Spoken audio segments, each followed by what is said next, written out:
bottom tower is under attack. Radiant's middle tower is under attack.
Incoming!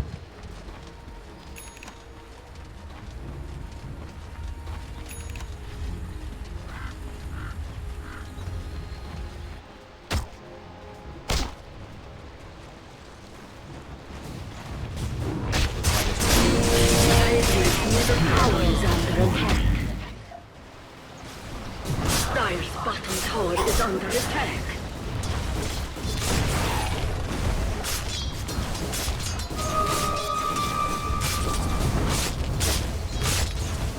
Dire's structures are fortified. Radiant's top tower is under attack. Dire's bottom tower is under attack. Radiant's top tower has fallen.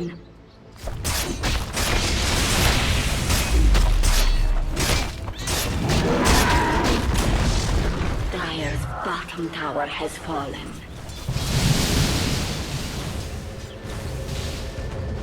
Radiant's top tower is under attack.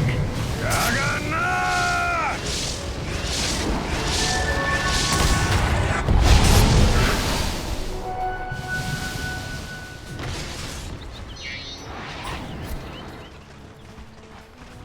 Radiant's middle tower is under attack.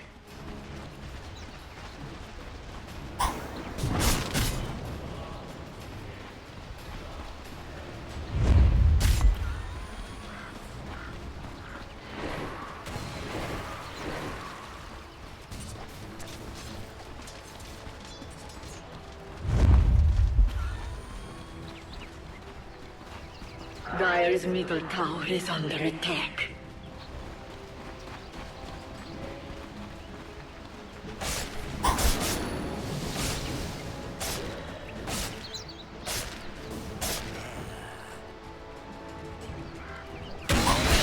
Dire's top tower is under attack. Radiant's bottom tower is under attack. Dire's top tower has fallen. Radiant structures are fortified. Radiant's bottom tower is under attack. Radiant's bottom tower has fallen.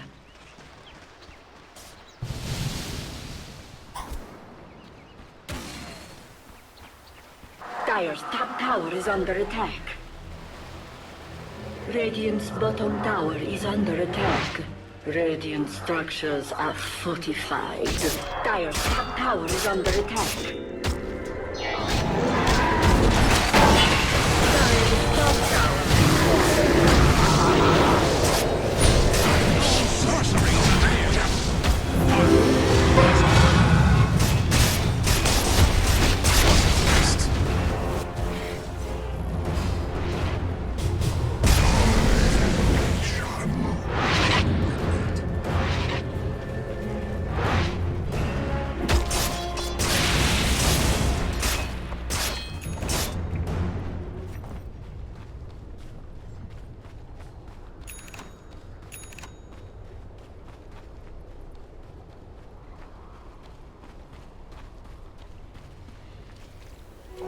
That should help.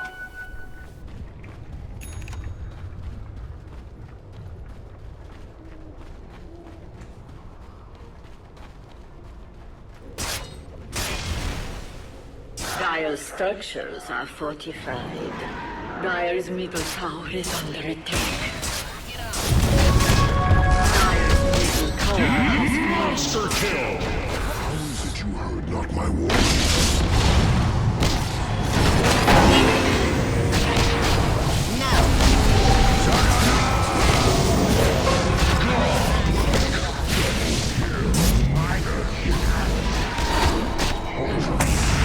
Triple kill! Dire's middle tower is under attack.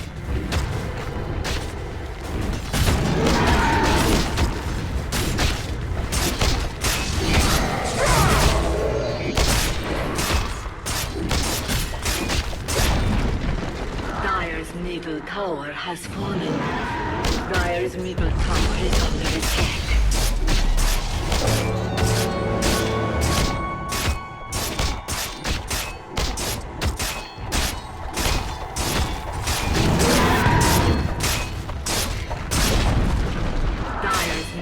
Tower has fallen.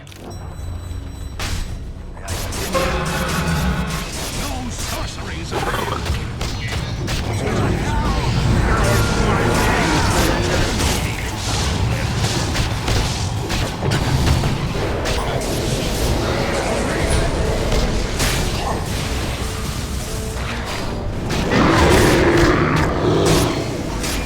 Triple kill!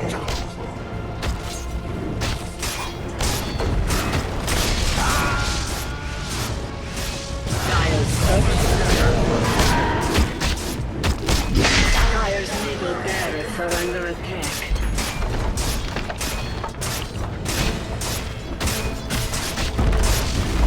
Dire's middle barracks have fallen. Dire's middle barracks are under attack. Dire's middle barracks have fallen.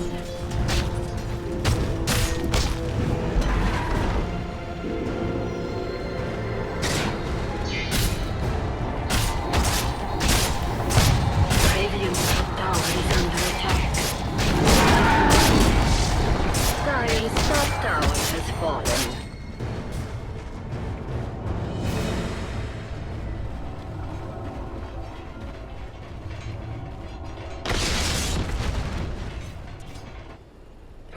Radiant's top tower is under attack. Double damage.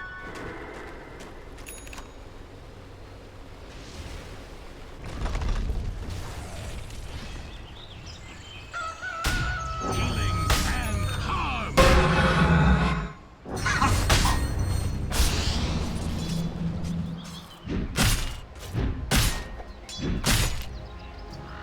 Fear not heresy.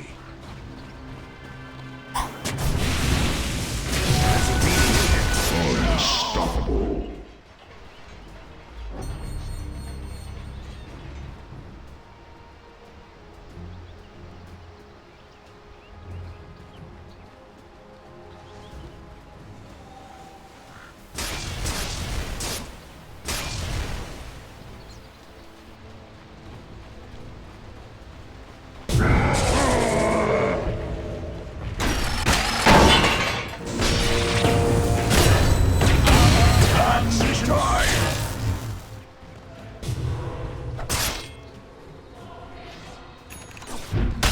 Blessings.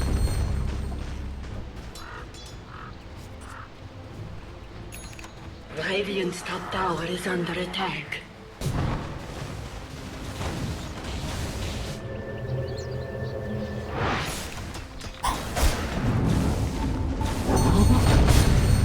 Radiant structures are fortified.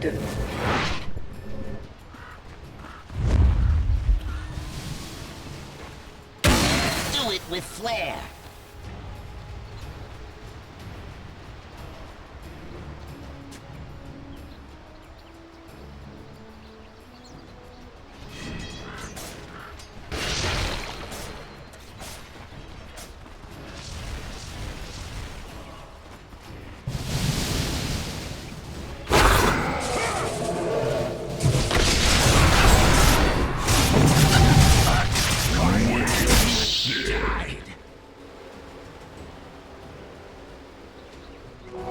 Jackpot.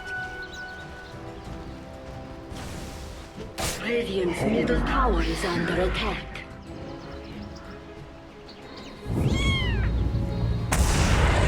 Radiant's middle tower has fallen.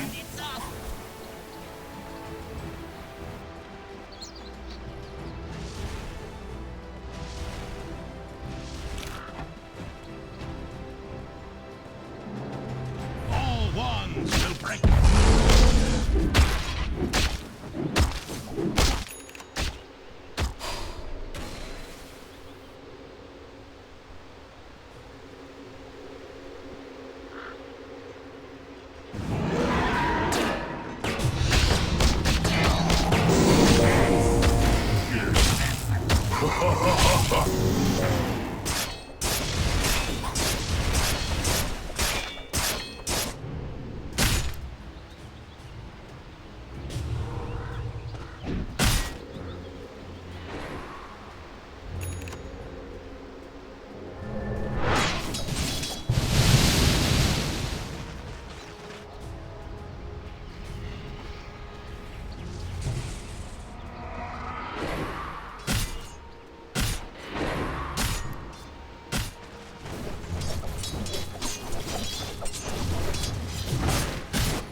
Boom, there it goes.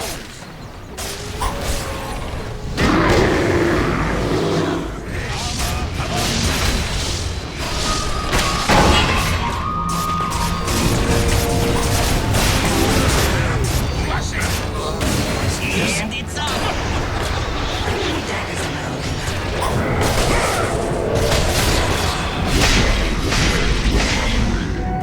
Ultra kill.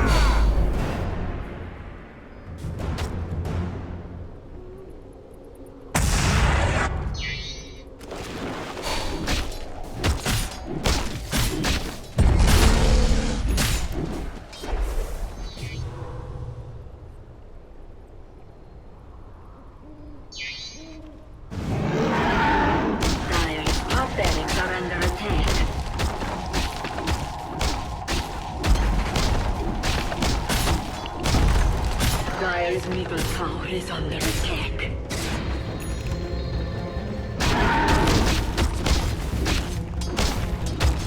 Dire's bottom tower is under attack.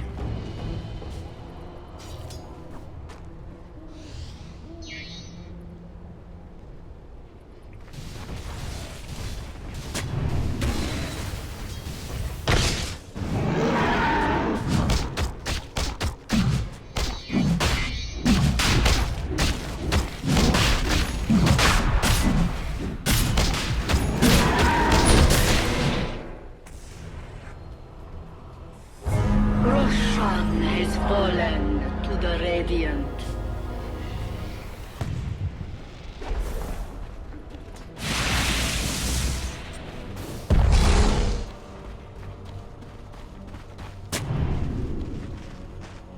Haste.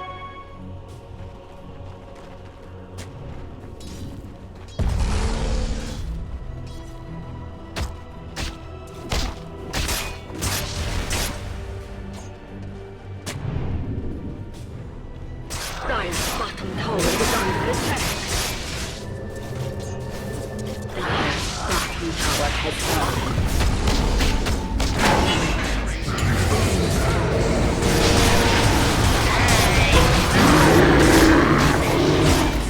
Radiant's top tower is under attack. I shall earn my grace. Healing thee fearless.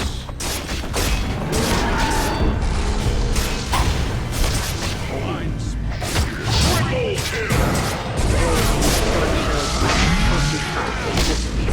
Dire's bottom barracks are under attack. Dire's bottom barracks have fallen. Dire's bottom barracks have fallen. Radiant's top tower is under attack. Dire's middle tower has fallen.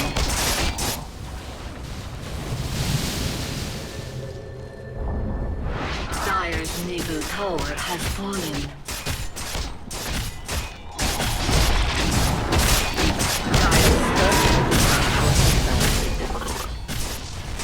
Dire's agent is under attack.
Radiant's middle tower has fallen.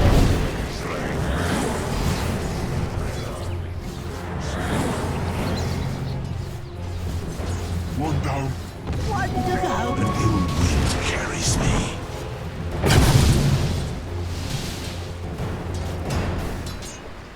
Dire's middle tower is under attack.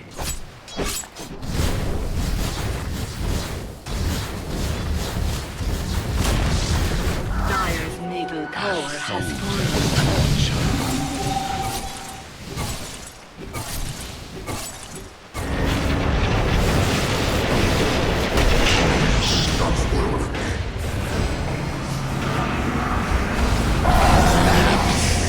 In vigilance. Twice struck.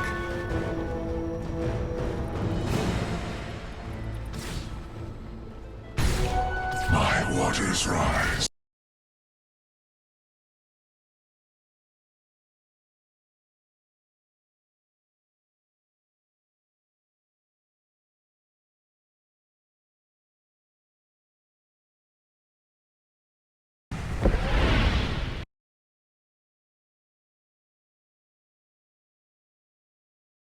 Back.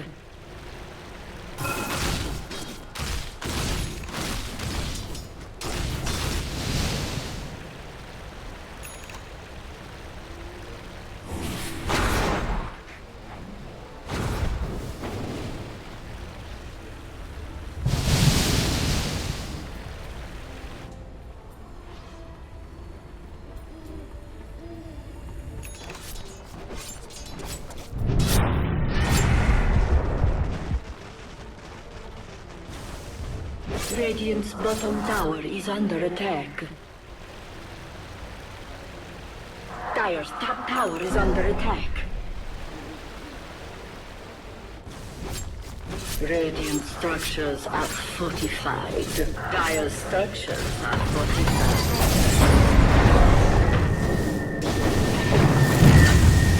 Radiant's bottom tower is under attack. Radiant's bottom tower has fallen.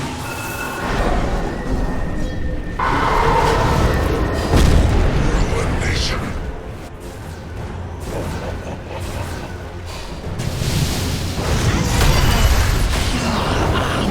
Melts away.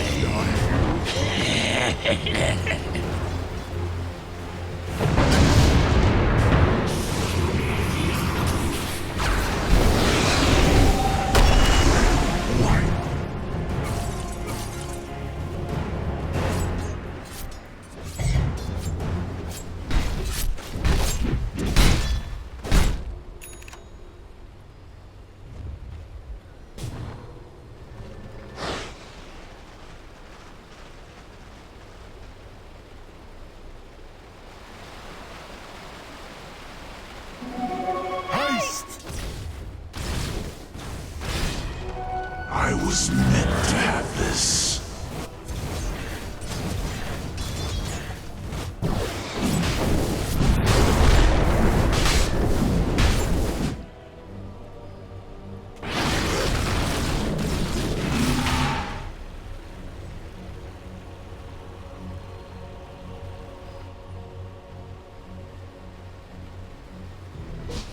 Roshan has fallen. The Radiant's middle tower is under attack.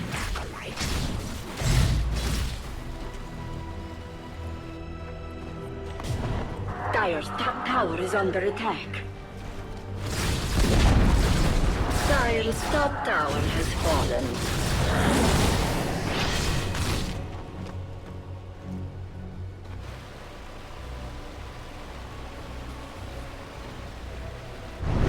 Radiant's bottom tower is under attack. Dire's top tower is under attack.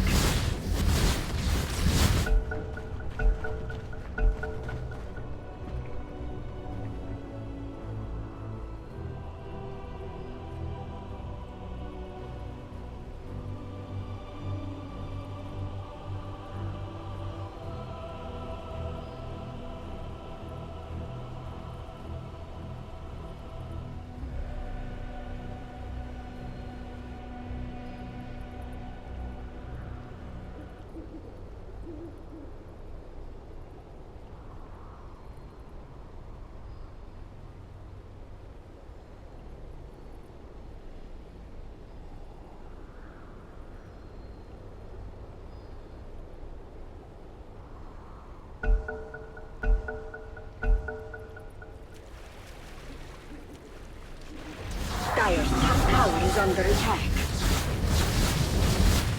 Radiant's bottom tower is under attack. Dire's top tower has fallen.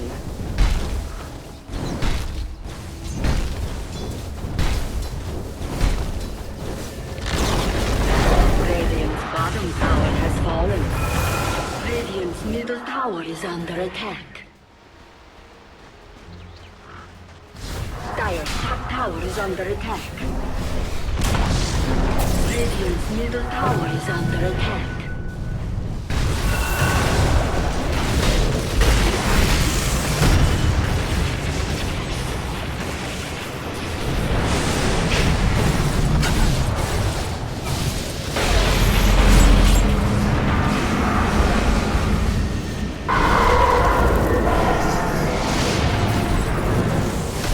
Dire's top barracks have fallen.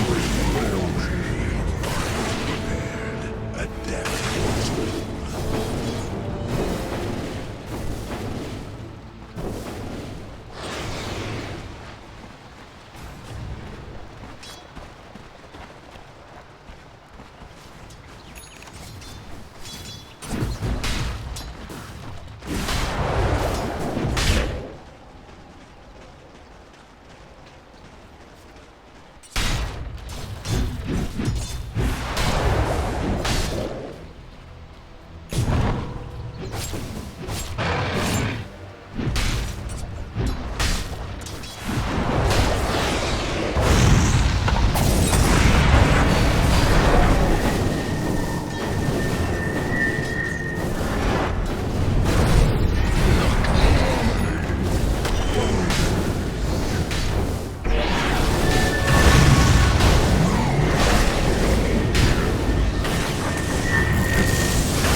Radiant's top tower is under attack.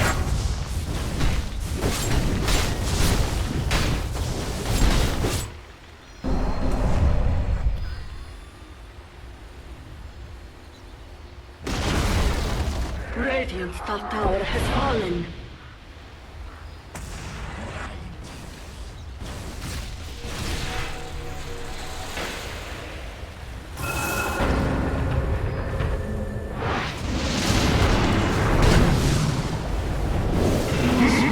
Monster kill!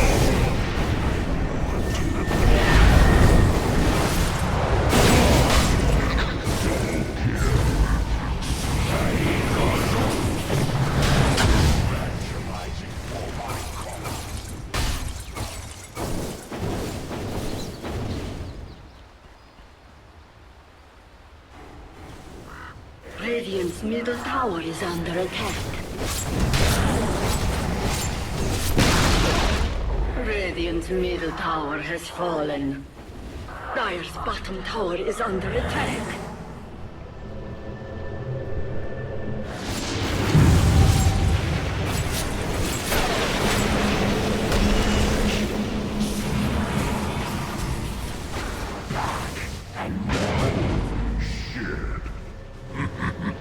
Dire's bottom tower is under attack.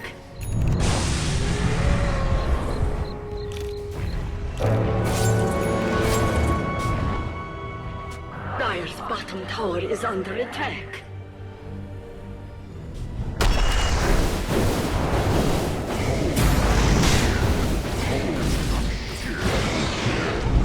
Please be something worse.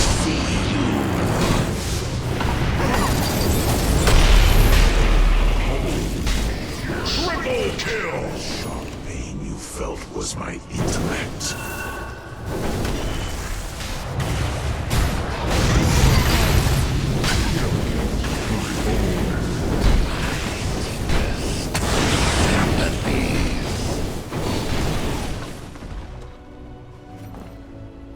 Radiant's middle tower is under attack.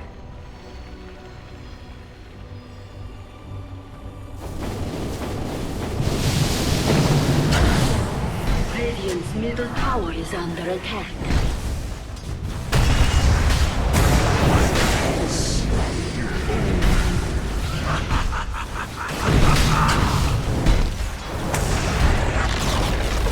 Radiant's middle tower has fallen.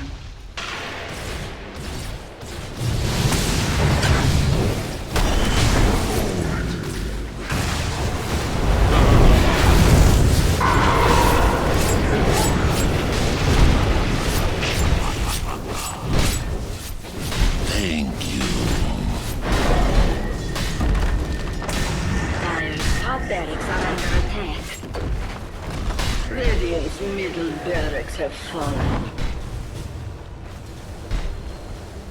Dire's top barracks are under attack. Dire's top barracks have fallen. Radiant's bottom tower is under attack. Radiant's bottom tower has fallen.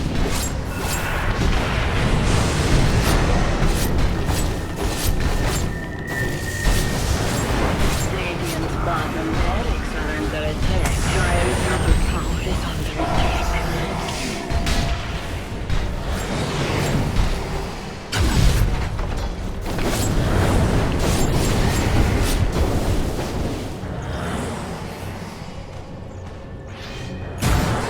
Dire's middle tower is under attack.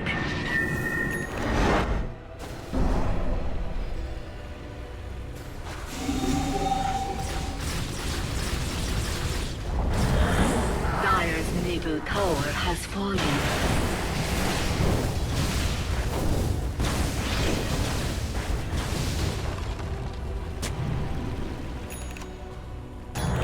A gift from the tempest of battle.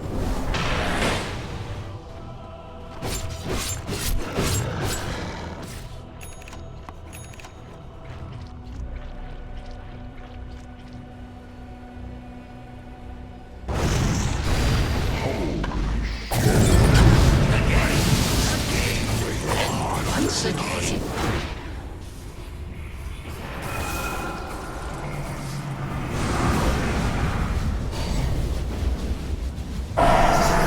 Dire's middle tower is under attack.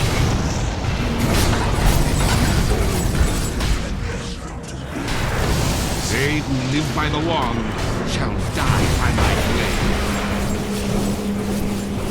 Dire's middle tower is under attack.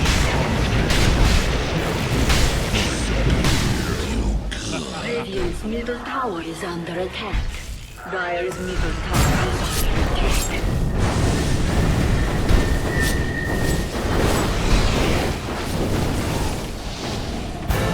My journey is far from over. Dire's middle tower is under attack. Radiant's middle tower is under attack.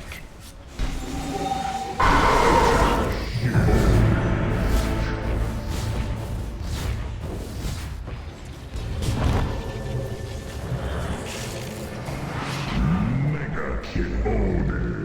Radiant's middle tower is under attack.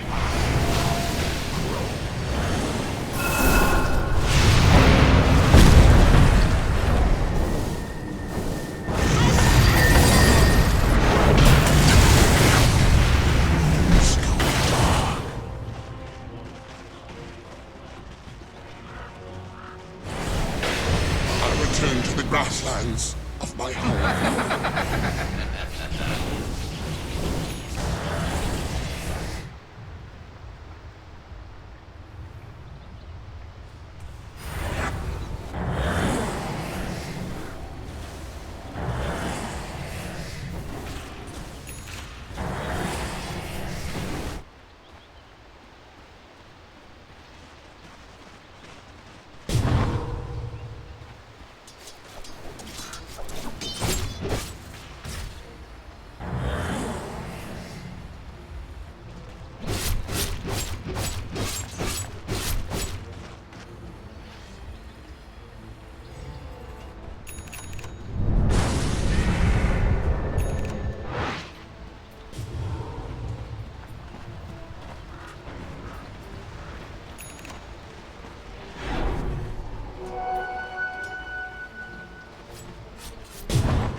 Visitants to the outer dark.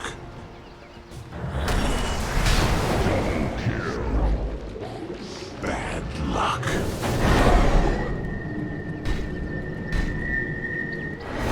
Killing spree. Triple kill! Take care what you summon.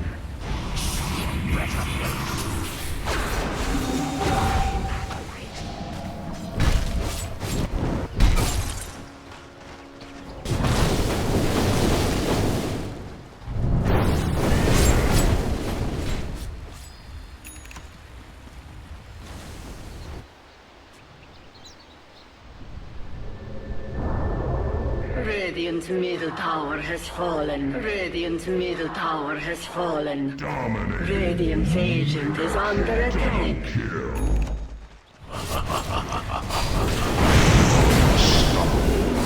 Wicked sick. Ultra kill.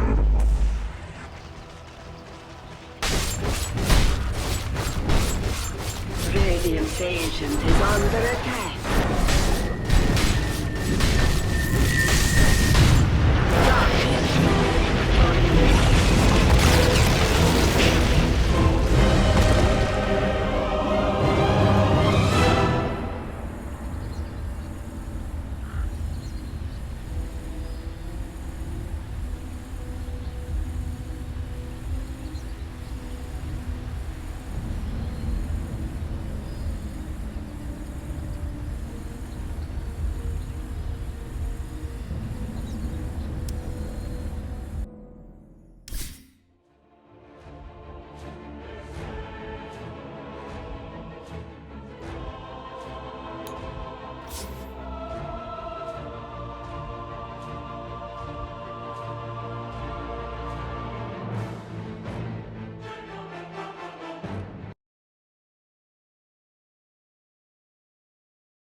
Big.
Devourer.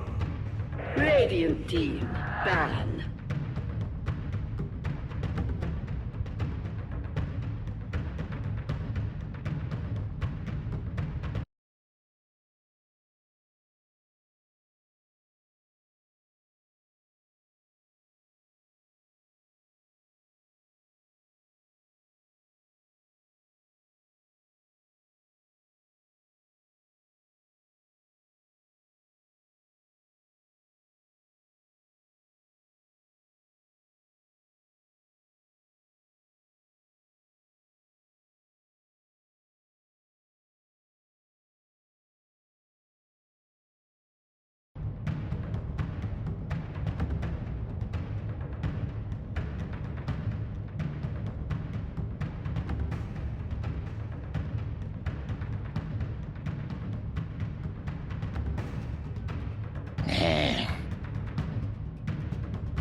Dire team, ban.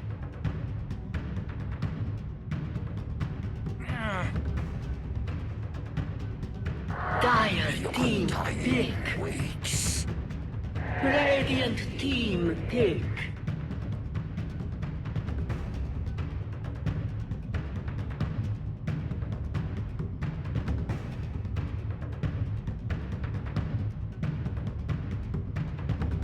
Ten seconds remaining. 5 seconds remaining. Reserve time.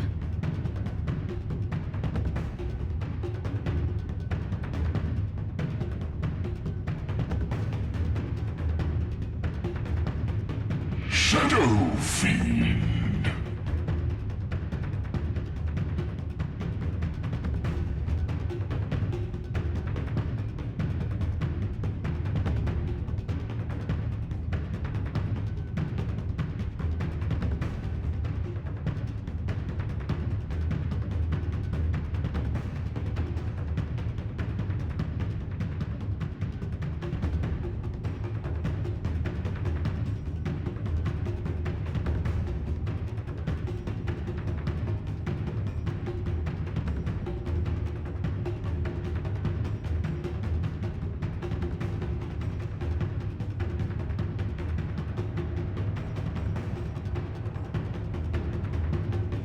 10 seconds remaining.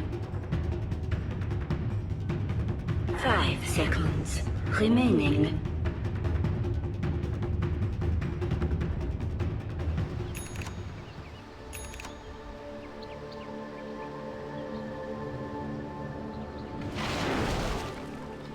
Prepare for battle.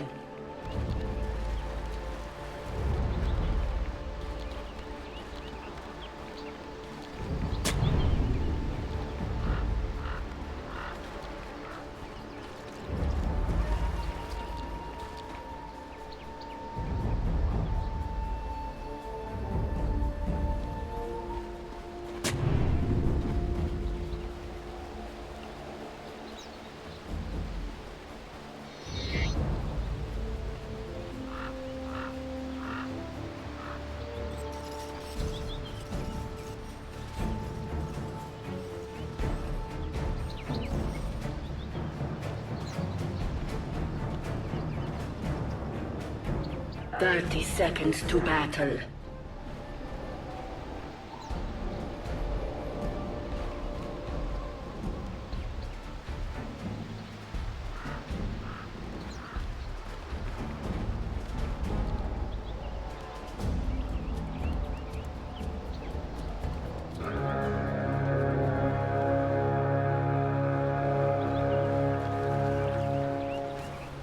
The battle begins. I was meant to have this.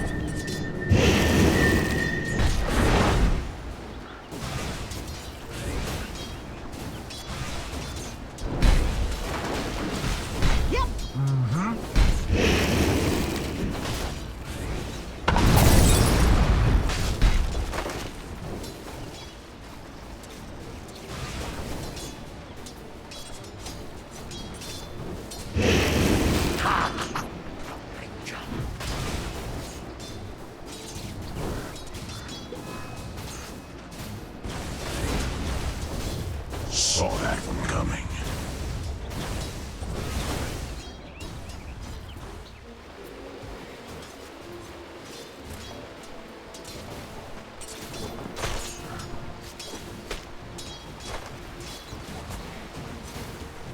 Don't you dare.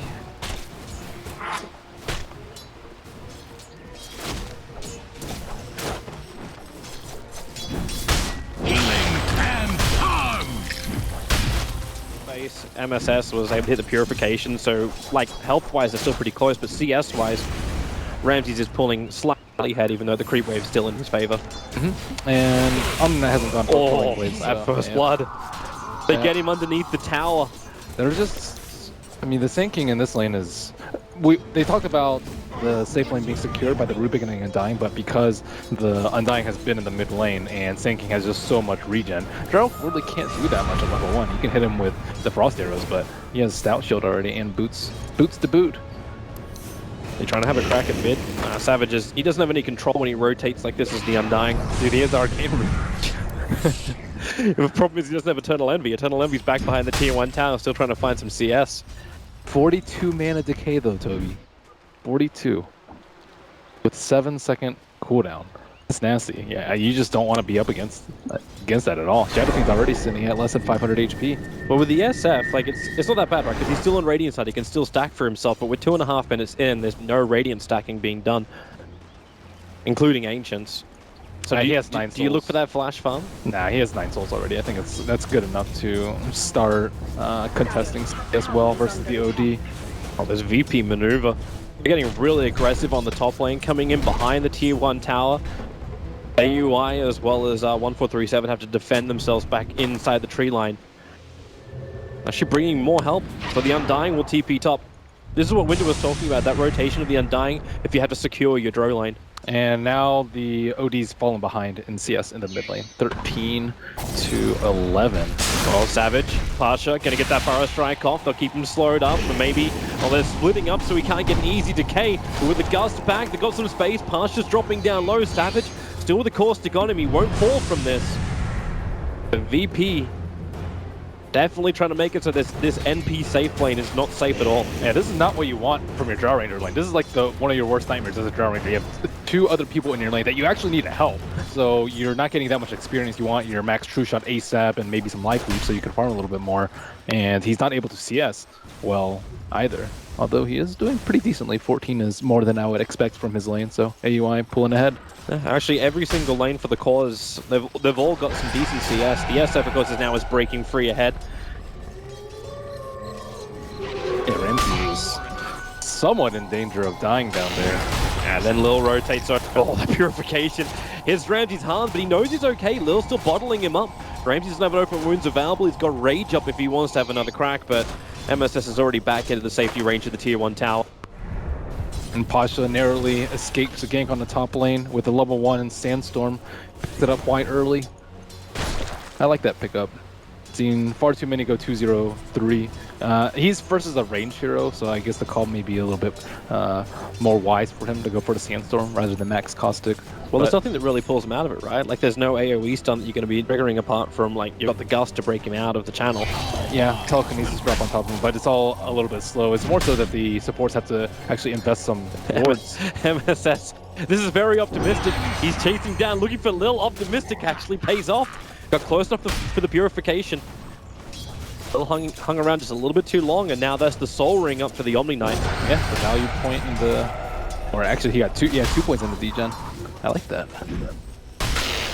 Ramsey's struggling a little bit too. Oh, he's trying to get the open wounds. The problem is he's got no more heal. Lil will arrive. So now the tether is up. MSS doesn't have anything else to fight with. All he's got is his infused raindrops, but that won't save him from this. Ramsey just beats him down with the claws. So gets a little bit of revenge for the death of his support. Still getting a kill on Ramsey like that. He's a full level ahead of him by now. And no one looking to invade the jungle. There aren't any stacks for him Savage. to take, but Savage is actually pinched at the moment. The SK can come in through the river, and Solo and no one move up through the bottom part of the river. It's sort of thanks to the Observer Ward. They just need the proper stun, and then no one can just raise him down. So good maneuver. Nice Observer Ward just sitting on the hillside that saw it all happen. yeah, Undying's been struggling a lot this game. He's just sitting on a windlace and no sign of boots yet for him. Sitting at a paltry 23 gold. So Envy takes the first rune away from the Wisp, and MSS looking to set up a bomb. Where is he? They're waiting for Lil to actually tether up. MSS read it perfectly, but the open wounds will keep the distance. That's why he has to repel. Potentially able to block him inside the tree line. No, they can't. He's got his calling made up. So cuts through the trees and gets away to safety. Meanwhile, up on top lane, it looks like Sand King. Pasha hoping for an opening over an AUI with a rotation up from Solo. But it's just not enough. He's forced to build full defensive on the Drow Ranger too. He has to go for the treads early, and then he has to go for magic stick too. You generally don't want to get a magic stick on the Drow Ranger. They're actually doing the rotation. Envy threw the orb out. That's not enough to kill because he didn't actually hit Lil with that orb. But that was a cool tree eat by AUI. He ate one of the trees. He could pull the creeps and stack the ancients. That one that you see the dragons go through. I haven't seen that too much. It's classic AUI, right? Put him as well as Envy on a team, you expect some kind of shenanigans like that. Yeah, and he went for the Blightstone too, so he can actually farm ancients. Normally you wait for the Morbid Mass, so this is probably far earlier than VP's expecting him to go. They're probably wondering where he is right now, and look at Solo. Solo's wondering where he is. He placed an Observer Ward to check out, because you don't expect the Drow Ranger to go to the jungle this early, at least not the ancients. Yeah, not this kind of rotation. But instead, they're still adding a lot of pressure towards mid. So this will force like some kind of movement out of NP. Envy's going to TP in there. No one almost killed off Savage with two really nicely placed razors. Because while you're doing this, sure, AUI is getting farmed, but is this really worth it? The amount of time he's spending out of lane? Because you're getting the farm into Rubik, right? Yeah, they need the levels. Top lane he's actually level 7 on the Rubik and can make some plays. Well, he instantly went back. They purchased up a smoke, so yeah, it looks like plays is definitely on the cards for MP. Yeah, they know that they're just looking to pressure in the mid lane because the Drow Ranger's constantly been missing. She hasn't shown on any of the observer wars on top, so that they can expect that she's on the right side of the map. Most likely farming the large camp, maybe not necessarily the ancients. He's still working on those, but with his positioning, with the Quelling Blade and the tree eating, Drow Ranger's doing a fine job. Yep. Pasha's going to return to the top lane after Rubik TP'd off it. It's pretty open for him. Also a very farm-orientated Pasha going for this early Iron Talon along with his Tranquil Boot, so not rushing up the Blink Dagger looking for a straight-up fight. But it's bottom lane where Ramses initiates an MSS. Just MSS doing his normal thing, getting aggressive up in their face. But at this time, there's actually a follow-up. Rose actually got hit by one of the IO balls. And the haste immediately popped, and he bounces. And AUI is still sitting there waiting for one of those weak heroes. Well, if he can get the Gust off, there's no rage, but the Gust was just out of range of Ramses. I don't even know if he could have killed him, because Lil's not at full HP, so easy heal from the Tether, and he has 1 point overcharge already. It's killed the goal, though, because now they're going to be able to take out that Tier 1 tower. As a Drow Ranger early on, these Tier 1 towers have to fall, and they still haven't, like 9.5 minutes in, haven't taken a single one until now. And now they're like Pasha's skipping creeps on top, and Rose has stolen level 1 Sandstorm, another benefit of playing. Problem is he just left Envy by himself in the mid lane. Envy starting his TP out. No one was winding up the ult. He's just got enough damage. MSS's TP couldn't arrive in time, and now he's kind of staring down the barrel of a very blood-raged up SF. Yeah, they saw the Wisp come in, and they pinged out his Ancient Ward drop, but they didn't expect him to come around from behind. This was not the plan from MP, where they had to go for a straight-off tower trade. Definitely not. With Rubik TPing up towards top lane, you know you've got a lot of space to make plays, and they did it. MV Corp. They're doing a good job of making sure that MP is forced to put people in all the lanes and making sure that they can't just greedily farm up the jungle. If they don't have all 5 going in the lanes, they'll just run as 5. And this is before the relocate too. Now that relocate's up in just 60 XP, he could easily pick up a tome if he wanted. Looks like Lil's also preparing for a gank on top. Pasha's going to Burrow Strike over. He can bring the balls in close. The damage will be decent onto a Rubik, but decent is not enough. And they can't bring him out of the Stolen Sandstorm. Now Rose actually starting his TP. Pasha won. It was actually only half the second till that Burrow Strike was back off cooldown. Beautifully played up there by Theban. He had the sentry ward on Pasha. Relocate. We're going for a trip to absolutely nowhere. I don't think that was part of the plan. Definitely not. I'm not sure whether they were like going home. Yeah, try to double click it or something. Home would make more sense, just a straight up regeneration, because there was no fight for them to have anywhere. None of their observer wars were triggering anything, so it was just a miss. You meant to like double tap home probably. Maybe some issues with quick cast. That happens occasionally with quick cast. This means Pasha's going to stay out of the fight for a little bit longer as Tranquil Boots do the work. And they just wait for the 12-minute rune. NP are desperately trying to protect the right side of the map, especially with that tower, 1 tower down. And they have to at this point. They're kind of struggling to find places to farm safely. Is this so they can also get Roshan so they have an Aegis for their tier 2 pushes? Ideally. And it's also will kind of pressure VP to make multiple decisions. Like they need to take down the T1 on the top, they need to protect Roche, they need to contest the Ancients, and they need to get farm up themselves. Virtus Pro coming into fight. Yeah, they have the Sand King Blink Dagger. Let's watch his positioning. Oh, there's going to be our first big 5-on-5 fight. If VP can find a good positioning, NP are being very defensive about this, only leaving AUI in the front lines. They put down the Observer Wars, Sentries of plans, so they can see it. The Epicenter channeling up from Pasha. Still with the Burrow Strike, looking for the kill on MSS, but it's not going to be enough. Now they turn on the GA and Solo gets evaporated. Now maybe no one turned this fight around. Bring out the big Requiem, but it's just too much NP. They don't have the damage, they don't actually have the positioning either, so Drow gets stunned up high while you're losing the Rubik in the mid to no one getting a triple kill. NP lose 4. Look like they're going to originally survive, and then nope. That was probably not the target that he was trying to Astral. He Astral the Sand King after he had epied. I think maybe he was trying to click on the Lifestealer, but he had already popped Rage. So the other target that you would want to Astral is the Omni Knight, just so he doesn't get wrecked by the Repel. But yeah, with Omni Knight dying that early in the fight, at least he got his GA off, but he was just way too low to continue, and then everyone's gonna fall like pawns. Feels a little odd. Like, you could see how long that mid fight was brewing. Like, VP had all the time in the world to prepare for it. Yeah, they didn't have vision on the right side though. Like, notice that Observer Ward's on the left side.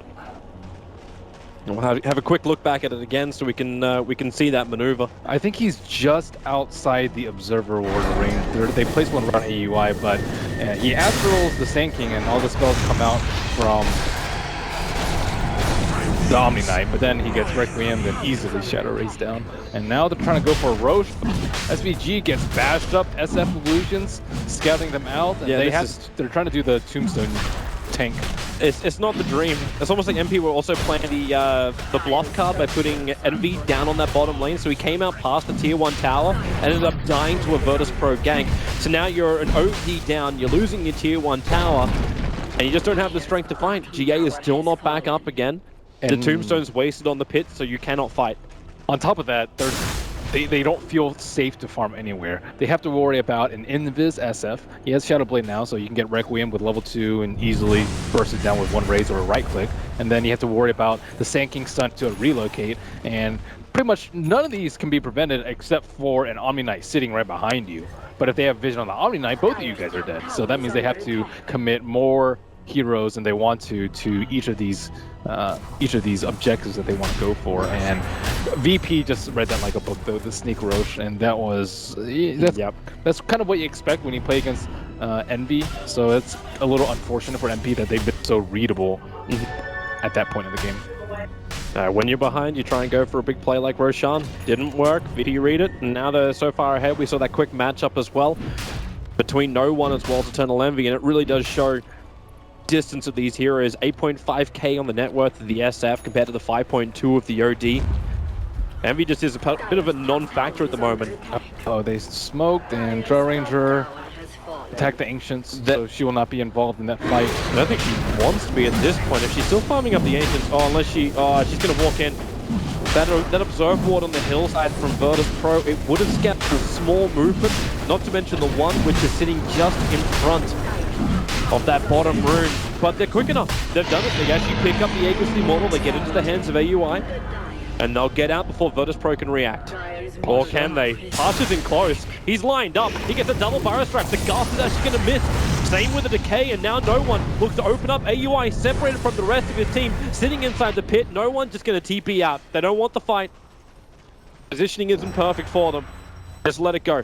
He didn't send the Omni Knight in the first match, or else worse things might have happened for MP, but that's a very good position for them to take a fight. They were kind of all on their side of the hill, they were a little bit spread out, and they have the Aegis of the Immortal, and they had a Sentry War on the south side, but luckily for Pasha, he escaped to the northwest, and now you can kind of see NPs playing all of them, just grouping up. They know they'll get picked off, so now VP just have to split push and make use of their mobility tools to try and make the best of NP's positioning.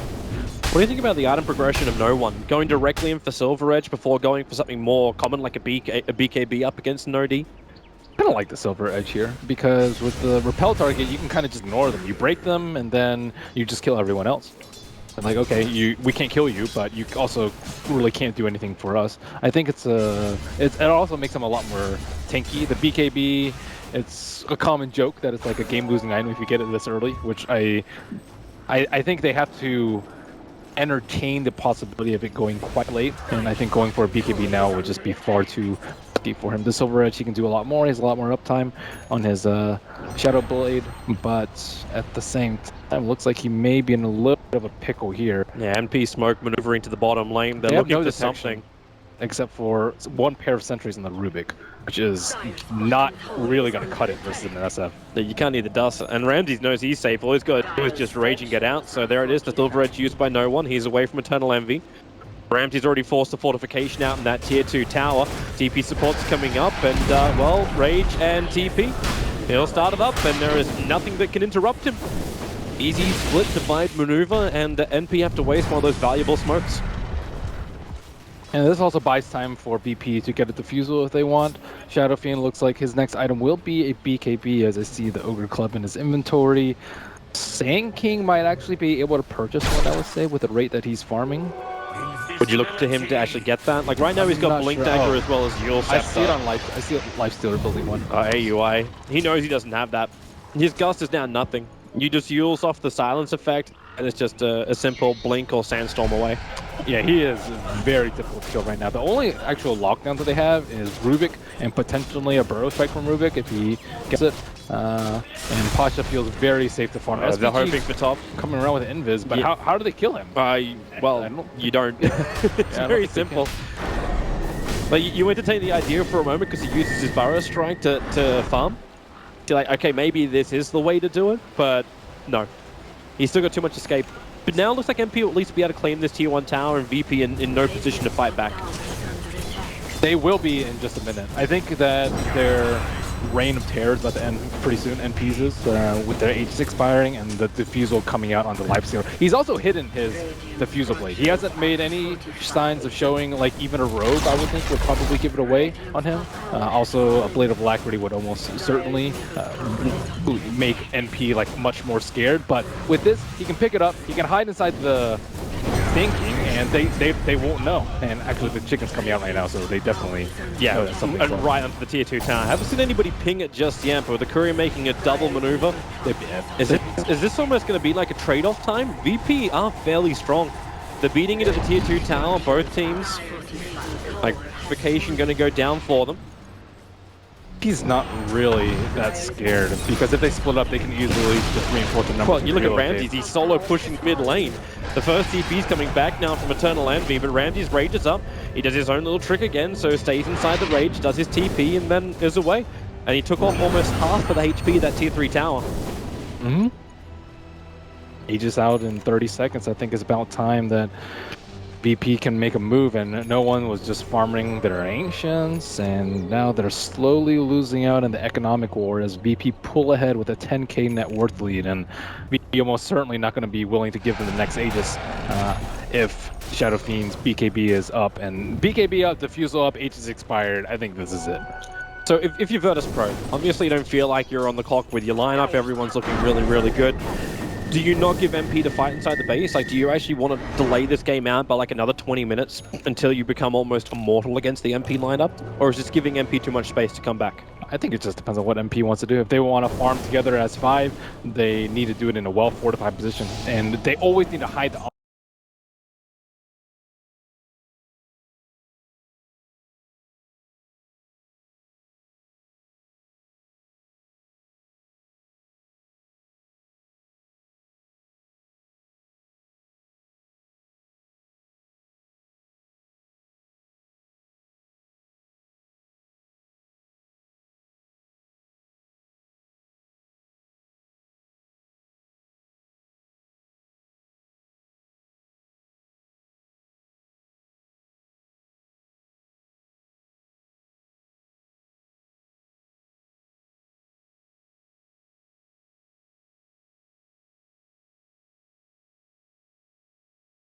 They're waiting for him to come back over, so MP just scanned, they scanned the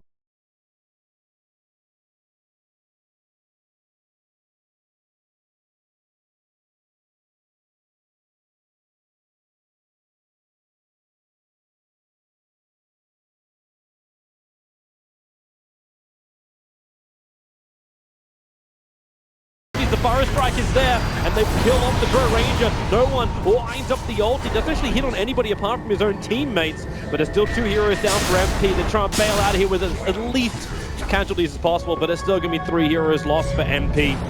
12-2 on the board, and Virtus Pro, they are in... They've got perfect control of this game. Yeah, they just cannot kill that Lifestealer at all. He just walked in blind. There is no vision that they had right there. They had a vision of 1 hero from the creep wave, and he just kind of walked in. It's like, if they're all 4, I can just armlet. If I get gusted, I'll go and use it off. And heroes just keep perishing around the map for MP. This is going to That be pick is brutal. actually too easy. With the damage onto the mid tower already, there's no Eternal Envy for 42 seconds. He's got no buyback available, so it's either Roshan or it's mid tower. Mm-hmm. I'm trying to think about how MP thinks that they can get back in the game and what their game plan is. I see OD going for a Perseverance, so that's one of the first steps, dealing with the Diffusal Blade. Now that it's not instantaneous, at least you have a few seconds left where you feel like you can actually do something with Repel. That's a very common combo, the Linken's plus Repel, and then Drow Ranger going for the Shadow Blade, potentially just to go for some picks and open up the map for them a little bit more. But in the straight 5-on-5s, it's not really going to feel very useful. Speaking of pick, there's the Blink Burrow Strike. They're going to Hurricane Pike him up. The heals were enough from Savage as well as MSS. Now they try and turn the fight. Lil is pretty low, but you have to remember, no one is pretty big, and he has that BKB on him. So if Eternal Envy wants to fight this one, no one will be happy to turn it back to Ramses. He's the one on the front lines. Diffusal Blade charge over on the OD. They push him up. Past his Burrow Strike still connected. Another defensive imprisonment. They're kiting around Virtus.pro nicely. Requiem, very ineffective against MP. Well, they're looking for another target. The Blink, the Yule Scepter is up. Rose, oh, he went to Sandstorm. They missed the target. The Gem of True Sight of MP now lost.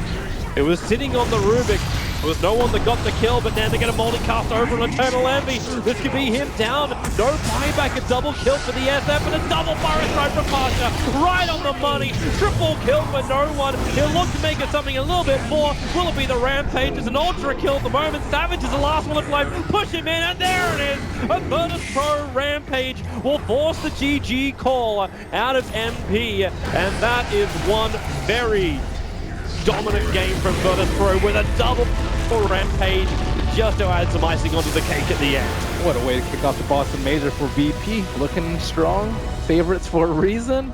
And it seemed perfect comfort zone as well. I was wondering if MP had actually crafted some things up. They went for the Omni Knight kind of play, but Virtus.pro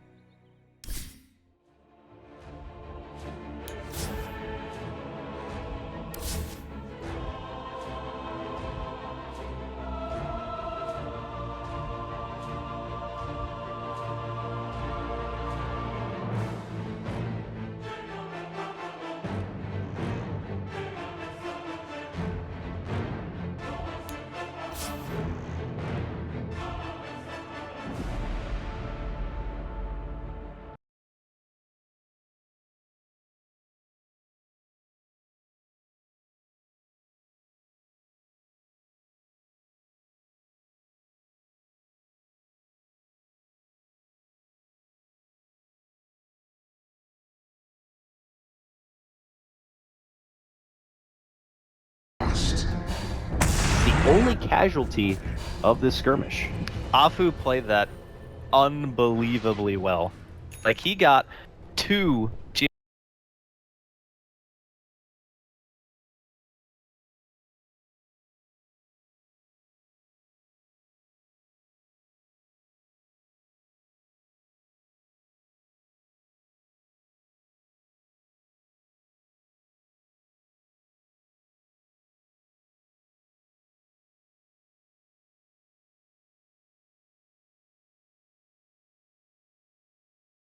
lose anybody.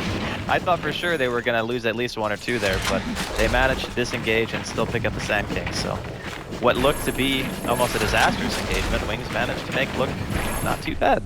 Yeah, it does cost them their rock and their potential fighting power for the next few moments, but it does not appear Warriors Gaming are going to be too urgent to take advantage of that. I say that, but now I look over and there's smoke. So they are going to be looking to take advantage of the fact that there is going to be some cooldowns in play here for Wings, and now they are rushing on in. They're going to be looking to go to the high ground. Shadow should see them and quickly tries to blink away. Will be able to make it out. A ward had been dropped just that second, so something that Wings might look to take note of. This mid-tier 1, though, not set for this world, as Warriors Gaming will be able to clean that one up. Yeah, this is looking really strong for Warriors Gaming at the moment. I mean, sure, losing the Sand King was a bit of a bummer, but hey, you still managed to farm your stack. You didn't give anything major away. You got the tier 1. There's no golem for at least a little bit longer, about under a minute. And Nana, you know, continues to get his farm. He's going to be going for the Aghanim build as well. And that is just going to be a ridiculous amount.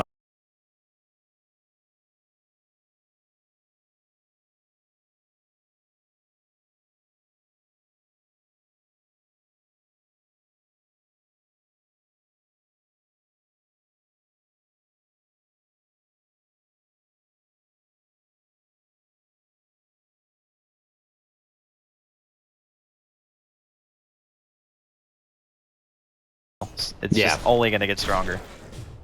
Is there hidden upside here for Wing?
Yeah, I'm not sure who that's going to be here. Shadow has finished out his Blade Mail, so it could be next on the agenda. He's sporting 2K, but we have yet to see what he's going to be investing in as Wings are running up and around here. Afu has been able to pop the smoke, and they're not sure exactly where he stands still. Eventually, they won't be able to make a move, and he just casually blinks and hops over to the next tree and rolls away from trouble. Nice job from Warriors Gaming here. They spot out the rotation, and they will avoid all trouble.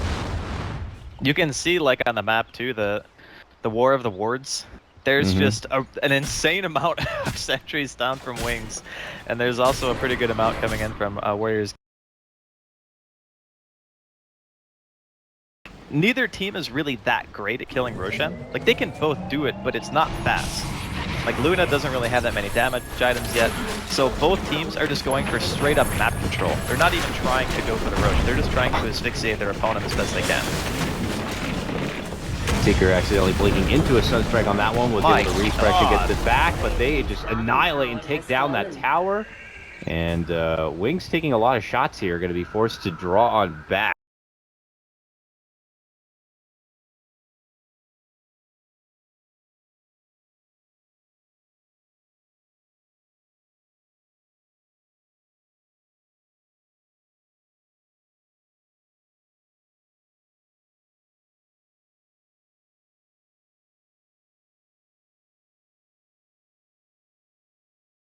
And there's always a march down.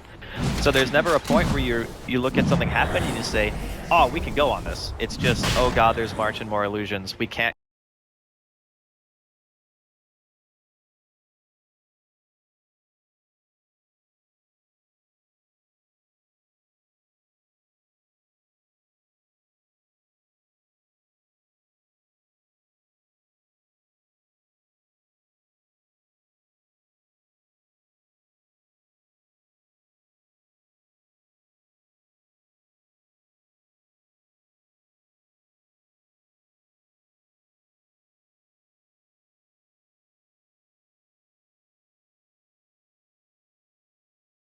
Former champions here, putting in a lot of work as they will claim another solid kill, being able to zap down Y, and that comes just before the takedown of the Roche. So Warriors Gaming continue to be on the up and up, 15-10.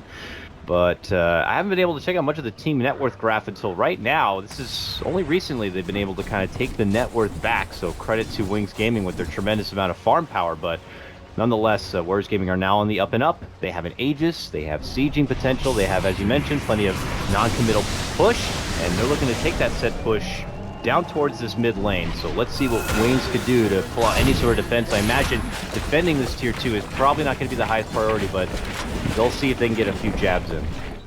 It's just so difficult. Like, pretty much the only thing that they're doing is like throwing sunstrikes.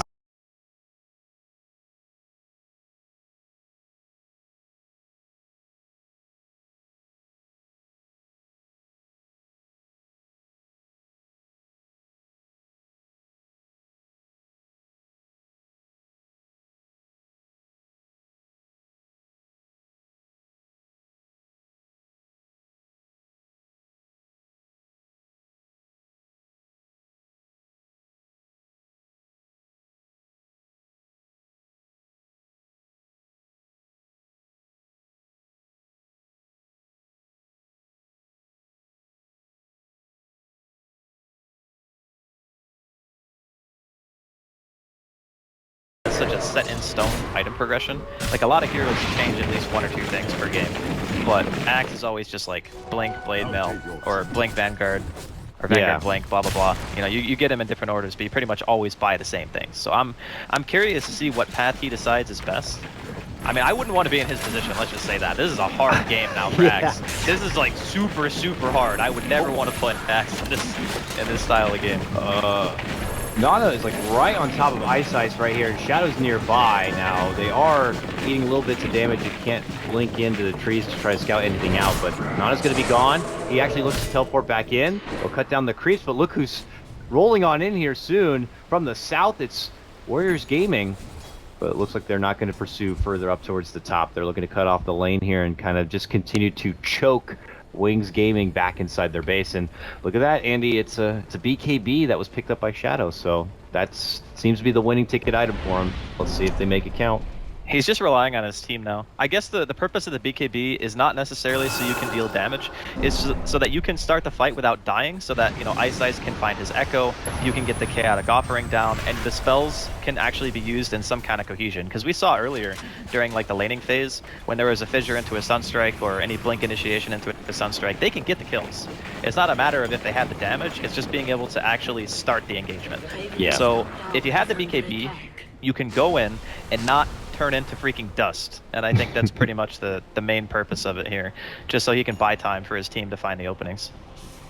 I would imagine that the debut of this BKB is going to be pretty damn important. Wings need a serious fight to just kind of overturn the momentum already of this game going for Warriors Gaming, but they are playing that, you know, Disruptor Luna lineup. They have great slow siege potential. They have great ways to pressure all lanes without even having to throw their bodies in the wake of anything. Wings tried to pounce over here on the right-hand side as they're able to get some vision up, but, you know, Warriors Gaming are already out the side door. They won't be able to take down that tier 2 in the top lane right now, it would appear, but able to kind of turn up. And this is just more of the map for Warriors Gaming to continue to here.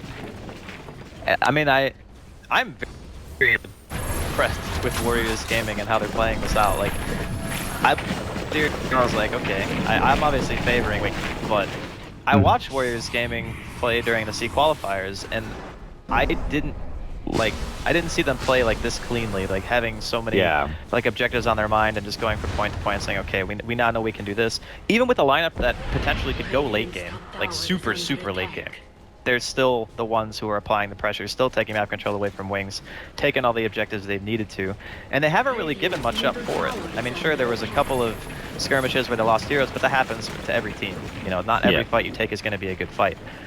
But yeah, this is a bit of a surprise.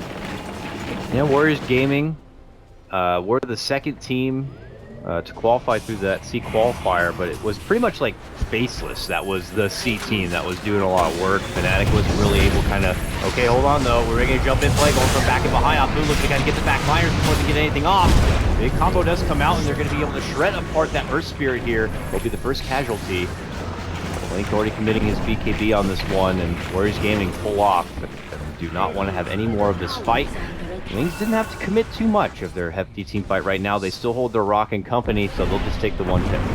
I don't know if that was like a half-in, half-out commitment from Warrior Gaming, but nonetheless, they only lose their support. I think they just got a bit impatient.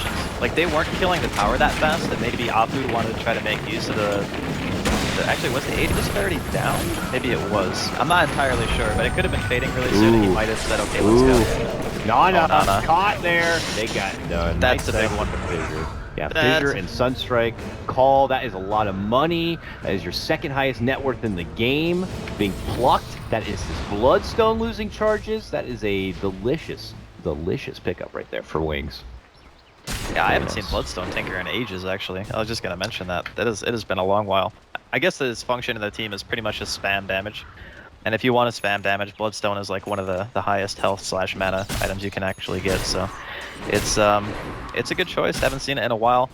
But, you know, you keep giving away picks like that, and sooner or later, Wings are going to find an opening. They didn't win TI because they don't know how to play aggressive even if they're behind. It's a bit worrisome when you're in such a dominant position, and then in the course of like 30 seconds, you lose your map. Epi down. tried to go for Blink. The second Blink showed himself in the lane, but he just casually walked back the second that Epi started. So that Epi's going to be going nowhere. Blink also does commit his BKB for it, trying to go for some sort of re-engagement, but both teams will pull off. That's one big team multi down, but nonetheless, Warriors Gaming, it's not like they're doing nothing behind it. They have Oddjit farming through a couple of stacks on the other side of the map, but hey, that's an Epi that Wings will not have to worry about for at least a little bit. Yeah, I mean, it looks kind of weird to see a BKB in that position, but you have to understand Wings' perspective. They can't see anything. Like, Yeah. they had one ward, and the ward didn't see a hero. So, in those situations, it looks kind of weird to us, but in reality, he had no idea if the rest of Warriors Gaming were behind him or not, so. Very true. Another smoke up here.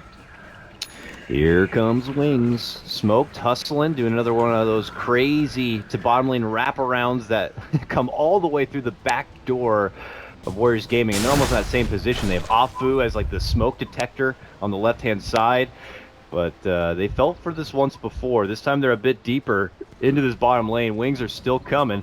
Their smoke is about to expire. Shadow leading out the front. Kangaroo is the man in the back. Got the courier. Courier goes down, and that might spoil all the plans here for Wings, though. There's the jumper from Afu as they look to make their pounce onto Shadow. Shadow's going to get the call off, pops his blade mail, and quickly shreds apart the Warlock, though. So that's going to be taken apart. He was able to get the rock down. The rock is going to get blasted, though. Oddjit rushing on in.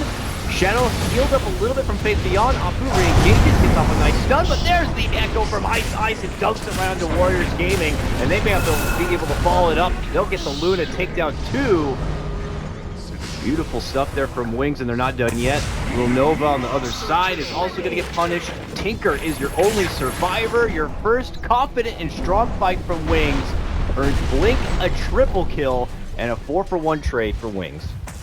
That fight was like almost perfectly executed from Wings. I can't even believe how well they played that. That was just insane.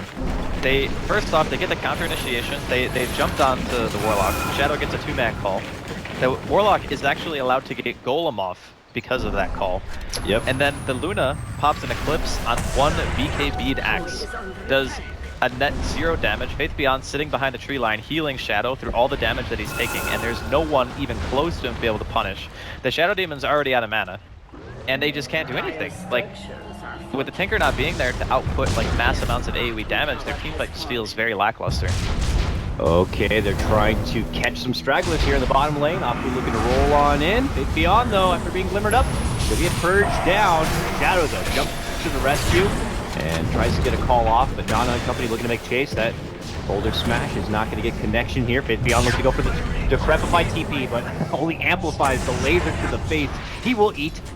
Pugna goes down. He's the one sacrifice here for that Wings Gaming push in the bottom lane, but I mean, look at how much they gained just from that swing of momentum. They've taken the net worth back to their side by about 2,500 gold now, just with that one fight alone. Yeah, they had a really phenomenal couple of team fights coming in from Wings, and they were also under the gun too. So making that smoke work, it's kind of ironic that it happened in the same spot 2 times in a row, and you know, one fight went really well for Wings, and I guess the other one did too, so both plays ended up working out. But 6,400 gold, what is he buying? Oh, he just bought a full Octarine, just kidding. Blink just casually walking to the secret shop and buying a full Octarine with his money. Because that's what you do when you just never die in a video game and have the highest net worth, even though your team has been behind.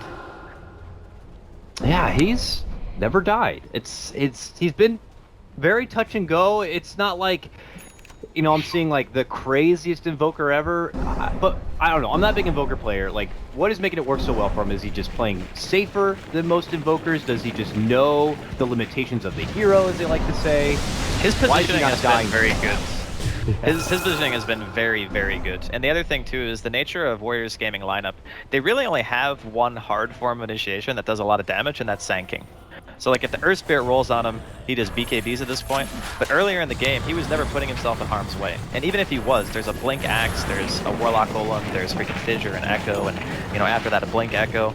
There were so many tools on the side of Wings to protect that Invoker from dying that, you know, even if he wasn't Blink, I think he probably wouldn't have died too many times this game. But Blink is also a phenomenal player in his own right. I mean, yeah, sure, he's thrown a couple of stray meatballs here and there, but as long as he's not dying in the fights and he's able to use his spells, then that's really all you need from an Invoker. Wings Gaming will now push back on these lanes, and that is the continued struggle, of course, when you're going against this Tinker. He will file down every front and keep the pressure on, as we see Nana doing that very thing here in the top lane. So while that happens, though, it looks like Warriors Gaming are about to go out and on the prowl. Roche is up. Wings have spotted it. And maybe Warrior Gaming know that if they take a good fight here, that Roche is theirs. So they are rushing on in with a very ambitious, very deep smoke here into Wings territory. And they are going to be the one team now to kind of wrap and come in from behind. Are they going to be able to do so? Blink, a man who's never died, is the closest one, but he spots what's happening, gets up a nice two-man tornado, still hangs around, going to get hit from a burrow. Now pops the BKB, Victor comes in, a casual dunk, but not going to do a whole lot of damage there, unfortunately, for Ice Ice, but they will be able to get the jump in, they will be able to get the call. Disruption save does come out. Ajit commits in with the Eclipse. It's mitigated between the creeps and a lot of other factors here. Trying to run back the way, it's going to be Wings. They will get down Kangaroo. Blink in a lot of trouble. Will go into Ghost Walk, runs back out in the way. Nana's in trouble, has no more mana. Magnetize comes off, but it might be a bit too late on this one. Warriors Gaming have not much left in the tank to offer. Three-man tornado, jumping call. Shadow gets it done. Triple kill for Blink. And we're not done yet, as they're going to be able to isolate and take down the Luna. Another four-man drop. Oh my god, he's not going to get it. Back in the fight now. He's trying to get Blink. He wants that bounty. Can he get it? They roll in for it, and they finally kick his ass to the curb, and they will take him down. Shadow, though, still in the mix. A buyback actually comes out. Blink is not going to have any of it. He's a man who will die once, but he will not allow it. Warriors Gaming will be able to make it back and away, but that Tinker died for the second time, Draskel. That is a five-man takedown on the side of Warriors Gaming. Wings will lose 3, but oh man, everything put out there from both fronts, and this is going to put Wings right into the Roach pin. My god, dude. Okay, like, that fight was so awkward from Warriors Gaming. It's kind of showing now, like, when you have BKBs against their lineup, just how damaging it can be to what your team fight is supposed to be. Because there's no reason to BKB really for anything but Epi and the Luna, right? So as soon as Eclipse comes out, there's one BKB target, 2 Forge Spirits, and a goal. It's like, oh, okay. No. This is taking too long, Andy. They're back there, jumping in. Shadow has to run back out. He pops his BKB, just in time to avoid that burrow. Blink pops his own, and he wants to just go right in on the Earth Spirit. He is going to get saved. Nice save there from the Shadow Demon. Gets off good disruption. Blink running back it away. Effie, though, falling a bit short, and now his life getting sucked away. He has to burrow out. Oh, God, he got him. Beautiful. Sunstrike comes out from Blink, and they get right back into work, going for the road. Jumping to be there, and they're going to look to contest it. Not going to get it. Blink picks up the Aegis, and he quickly wipes the floor with the 2. Oh, no. Grasping at straws, Warriors Gaming, frantic to try to put themselves back into this game that it looks like they may have lost all momentum in. Nana just desperately spreading machines all over the place to soften the blow a bit, but Wings are here, and they have taken control, it looks like. Oh man, that was like almost a disaster for one team, then almost a disaster for the other team, then it was a disaster for Warriors Gaming. But I mean, you kind of have to understand why they contest that. There's not really a point in the game where you look at that fight and say, okay, Warriors Gaming should not fight this, because there was only 2 heroes in that pit when it started off, and Warriors Gaming almost had everything up. It was just the abilities weren't synchronized properly. The Sand King goes in, he's not able to get enough damage after Blink after the BKB was used. Yeah. And everyone else comes in after the fact. Sure, Afu went for the steal, but wasn't fast enough, ends up giving out his own life. But all those plays were like, their head was in the right spot, it's just they didn't execute it properly. And now because of it, Wings take at least a decent amount of map control back. I guess Nana's still around the map doing what he can with his newly found Shiva's Guard and whatnot, but he's just not really doing that much in the fights anymore because of the BKBs, because everybody's getting more tanky, and it's not like he has a Hex. He doesn't offer that extra control. He doesn't offer the Dagon 5 burst level of damage that you kind of want to be able to kill at this point. The Bloodstone, unfortunately, is losing quite a bit of its charge potential. He's since then picked up the Shivas here and is able to kind of spam that out to help push waves or de-push waves a bit. But as you mentioned, doesn't really offer a lot to have that singular bursting potential right now. So it kind of puts more of the damage on this kind of Luna to be able to step up. She's looking pretty decked out. She's trying to, finagle her way into what looks like a butterfly. But there is still a hefty amount of power coming out from Wings that even a butterfly cannot stop. I'm even seeing, Faith Beyond's Pugna do a serious amount of work now as he's got that level 3 drain with an Ags. So it's something that Warriors Gaming are going to have to kind of look out for. Yeah, he lived an extremely long time in that fight in the woods too. I think Ajit was trying to kill him for like 30 freaking seconds before you could actually take him down just because of life drain spam and being able to decrepify himself, along with also having a BKB. It's just, when the heroes get tankier, your team fight damage scaling on the side of Warriors Gaming doesn't really go up after the Sand King hits like level 16 and after Luna has like Eclipse cast and all that other stuff. So now that their damage scaling has stopped and Wings are going to continually get more tanky, the team fight potential is just not quite there. They're going to find They Kangaroo. spotted a Kangaroo Sand King, and they take him out. That's 60 seconds without a buyback. They still have tier 2 in the top lane they want to kind of shred through, but obviously Wings are going to take this opportunity to ascend into the high ground, the first high ground push for them of this game, and there is no Sand King Epi for a high ground defense. Wings already looking to go to work here. The marches are coming out frantically here to slow them down. Faith Beyond trying to be the local paramedic. I like that. Saps off the creep to get his life back after disposing, or depositing rather, his own life into Blink. But Nana in overtime right now trying to do that deep push here. I don't know, Shadow on the sides trying to get some sort of jump in call to drag someone out, but no target yet. Afu nearby. And there's going to be that call play right onto Afu. The second he makes that kick, nice Fisher. Nice follow-up block, connects onto 3. Jit's going to be forced to BKB and run back. Popped out the Eclipse, trying to do everything he can. A lot of it's going to be onto the Golem. Shadow, Glimmer, trying to save up a lot of his life. Runs right back in efficiently to try to get off the call. Tries to do so bit of damage, and now Warriors Gaming go on in. They get the zap, the blast. Ice commits in the jump. Turns it back. The Luna's very low, but now Wings regroup. Posture back a bit. And Warrior Gaming might have to frantically get back indoors here, but they get the favorable trade 2 for 1. Only taking down the supports who already committed their ultis. Meanwhile, bottom lane, Nana gets some pushing power here, but Wings Gaming have not left that doorstep of this mid lane. Shadow back for this too, so I think they really want to get this rack. If they have to back off, it's going to hurt Shadow at least quite a bit. It looks like they eventually just disengage. The bottom lane is being pushed in by the Tinker as well, so it's kind of too hard to stick around. The Luna didn't die through the fight too, so now he's got 4,100 gold on top of that talisman, so we're looking like Butterfly is going to be coming out relatively soon. But even with the amount of spam that Warriors Gaming actually put out, Wings still managed to at least take the tier 3. And with the Aegis, maybe they wanted to do more, but unfortunately they didn't quite have sustain. Obviously this is a great thing for Warriors Gaming. The late game lineup can now have a bit more time to work with on this clock to kind of bulk up even further here as they wiggle away down towards the Ancients as they continue to stack it up. Get to maintain control rather of the sub part of this map, so maybe the next approach could be theirs, but we're seeing flexibility and or actually the either of their high ground defense. This is not going to be to close out either side. I don't know if it requires those outside team fights and picks to be able to kind of close it out, but going into any sort of 5-man high ground defense is going to be on this one. Wings, Tornado, just a bit shy of getting Nana hiding in those trees, but we'll be able to make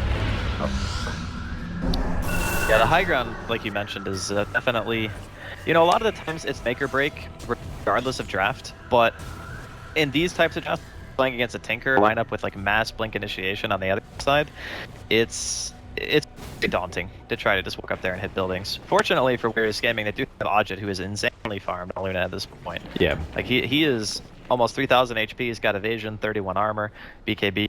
He gets that Satanic, and I guess he'll probably get rid of the Dragonlance, something else in the future as well, but they have tools they need to actually siege. The problem now stems from the fact that they need to be able to get onto Wing side of the map again. That top push, they were near the tier 2 and it didn't work out.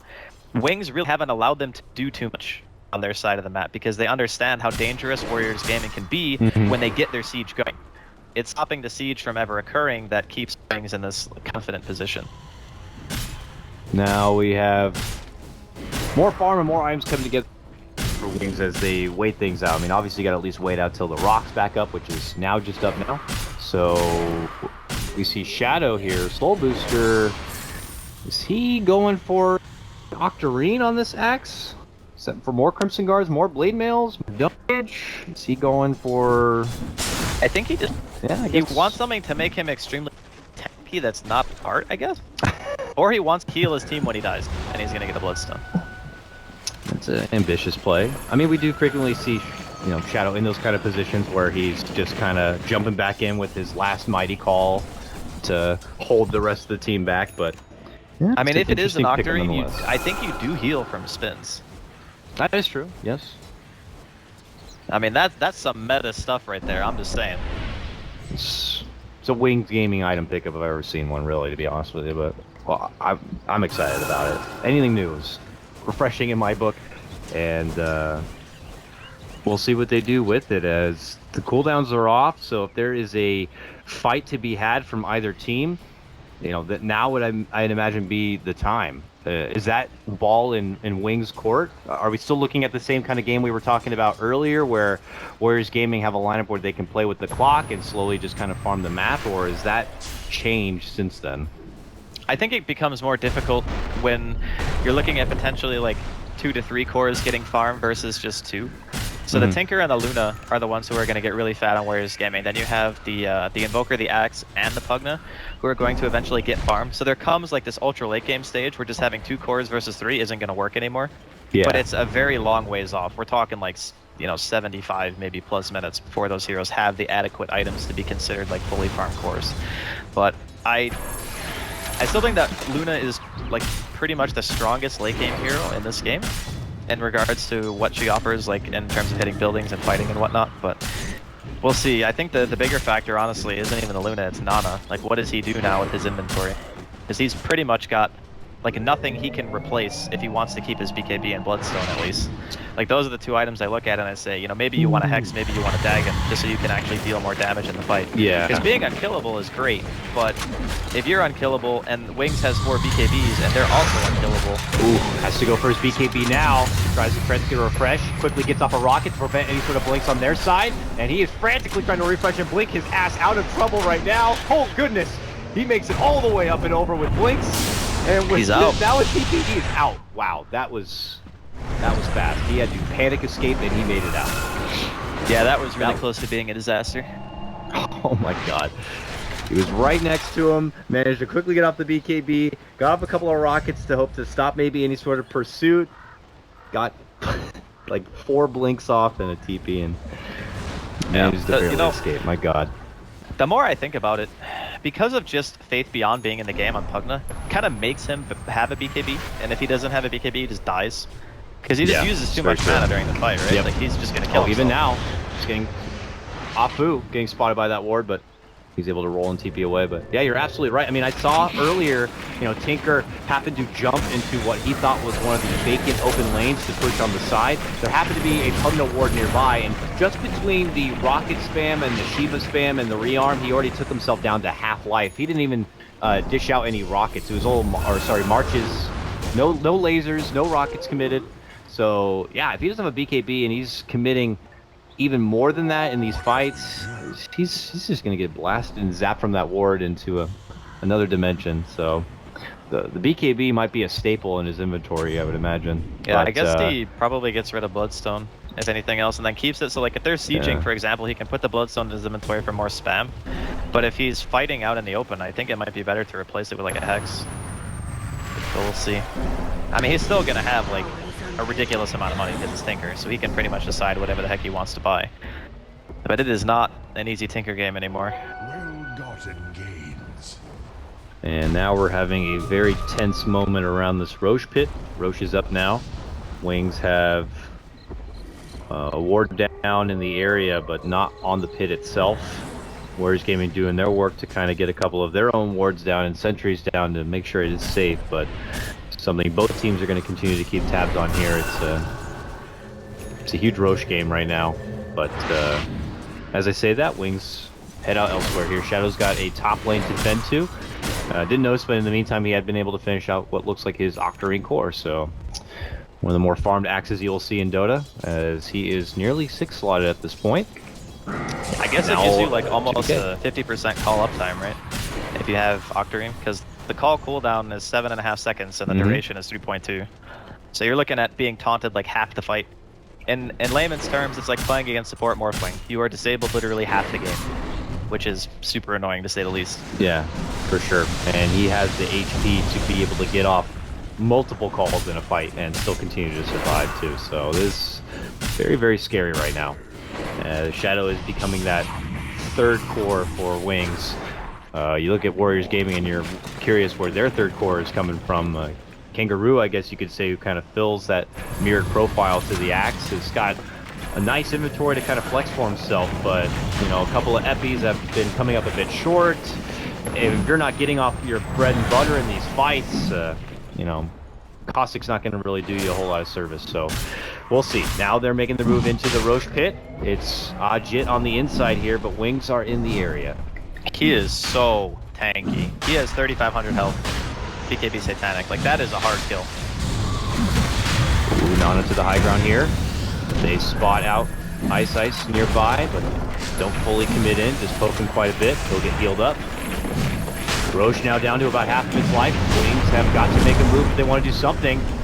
Meteor to the inside. Blink dances around the front gate.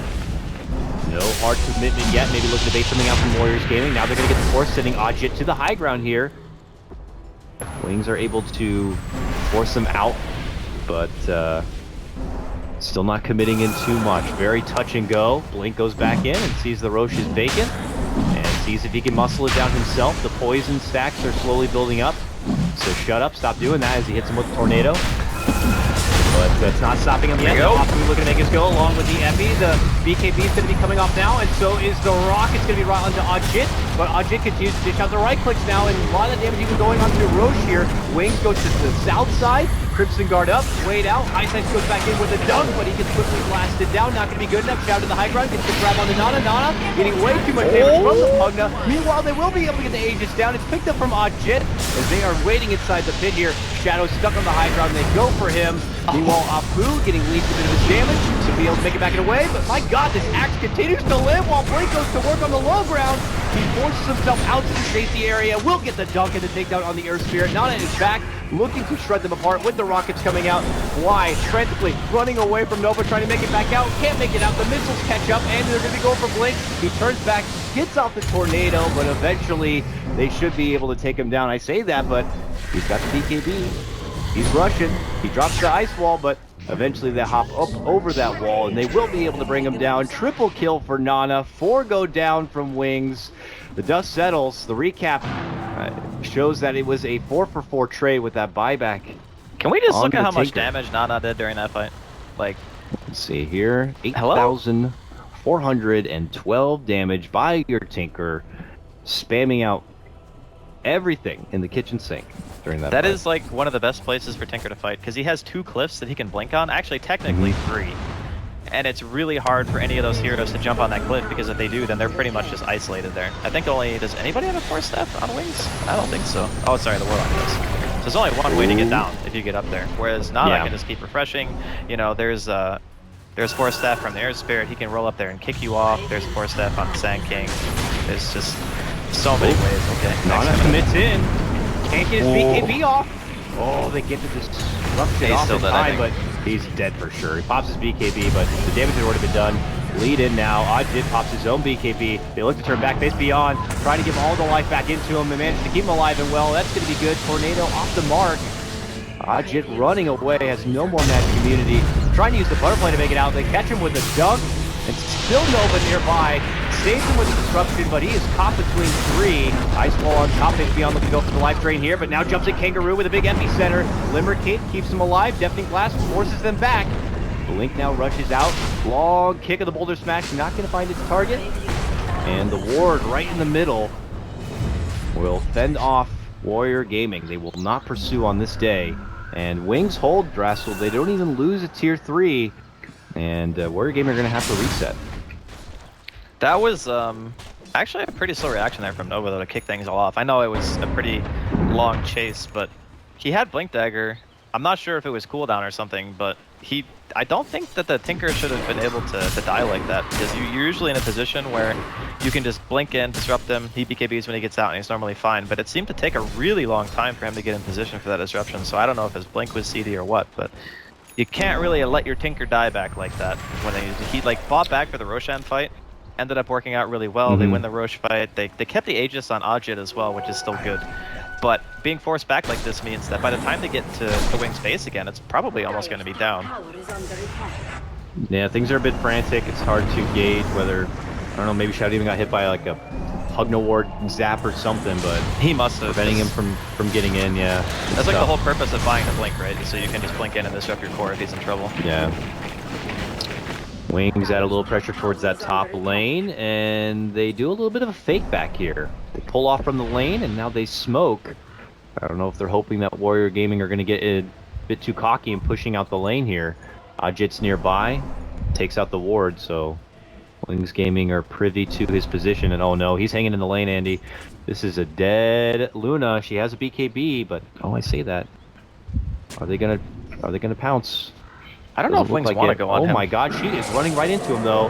He just casually calls, doesn't blink in, Shadow, but catch him. It's alright, Very awkward start. Extremely awkward. On the other side though, that's when they commit in the rock. Nana though, with the BKB, is able to stand strong and gets his out everything he can from this Tinker front. Wings step back out after taking down the Earth Spirit here. Frantic Eclipse, but drained away. That Aegis is going to be claimed there. Wings, they wait for the second life. Kangaroo trying to create a bit of space with the jump in burrow. The lead in from Ice gets off the dump. Look at isolate this Tinker, and he is taken apart. Luna back behind the team, and Shadow Demon stuck on the high ground, it would appear. Disarmed, the Luna backs out in a way, eats the life drain. Kangaroo again trying to help out with that burrow, but it's a bit too much damage. Bits beyond with the life drain, with the call, with Blink's Invoker. It's just too much to handle here from Warrior Gaming, and they are frantic to make it back out. Wings Gaming take this fight. They take 3, including both cores. No buyback for the Tinker for nearly a minute. Luna has one, and she is going to be forced to use it potentially because these mid lane racks are down. I don't think they can even afford to buy back. That's the problem. Like, they have a tier 2 in the top lane, so if they buy back now and they don't defend this and they lose one more hero, I mean, it's not going to be great. Well, they bought back. They're about to lose a hero. It's a Shadow Demon, and Shadow showing he's the real Shadow of them all, staying way deep inside the base. The buyback will be there from Nova, and he's trying to take down that ward, but it's not going to be good enough. There's the Luna's going to be potentially isolated here, but he's able to get a good hold here. Kangaroo digs the burrow. She tries to get up the right click, but that's when Ice makes his jump in. They focus her down. There is going to be a destruction save, but it's only temporary here. Shadow's going to look to get the finish on the Nova while they clean up the Luna. That's her buyback. She is gone. The dieback is there from both. And this could be the beginning of the end. Wings Gaming hold out a struggling early laning phase here in hopes of clinching this one back. Kangaroo on the outside of the base here will be easily handled between the rest of Wings Gaming. Here comes Nana with the final hurrah of a defense. All on him right now to defend, and he is dancing between 4. He's trying to zap down 1. He will be able to get it, but that is the only life he will get. He gets cleaned up there at the end. Wings Gaming wipe out GG. Warriors Gaming, and that will be game number 1. Holy. That was a really unfortunate ending for Warriors Gaming. Like, so many things went wrong so fast. Like the fight in the woods, losing to Luna, she didn't even get the cheese off. Like, she lost Aegis in the fight and then died again. They kept cheese on the courier, gave it to her. She was hexed while she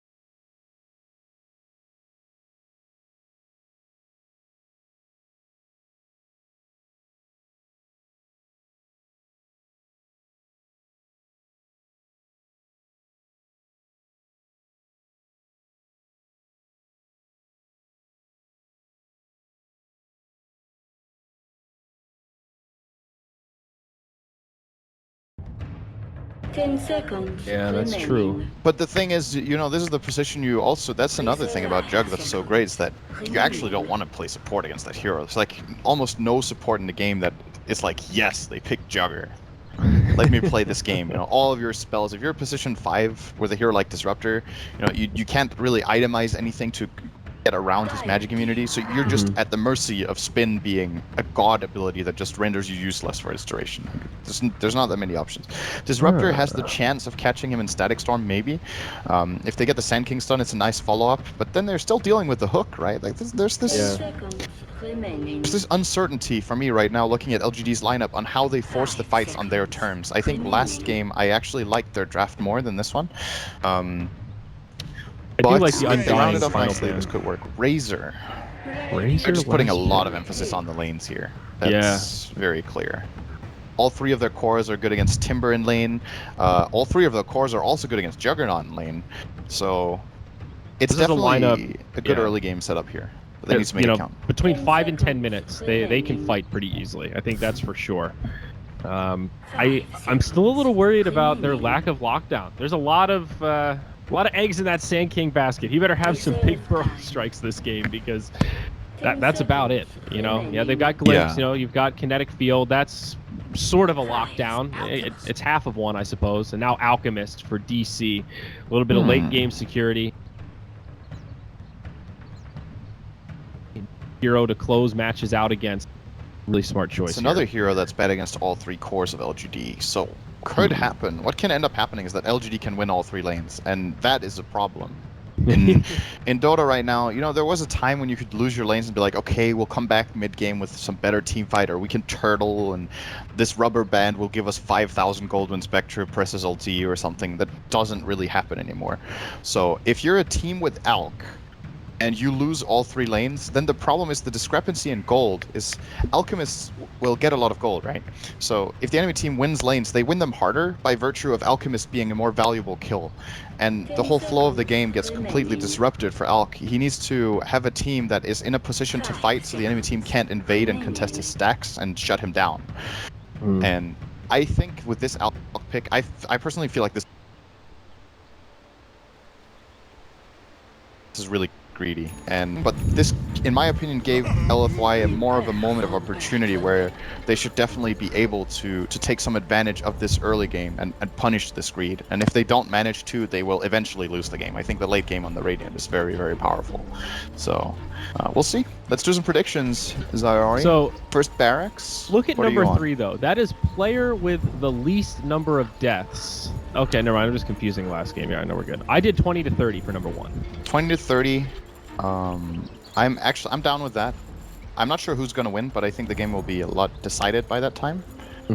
Highest net worth by 10. Let's do it right this time. Do you think Alk gets contested enough? I was going to will put be Alk Alk. as my most. Yeah, I think worst case scenario sort of for DC is the other lanes will get shut down. We'll have one of these topsy-turvy games where the Alchemist is farming, but everyone else is kind of starved out.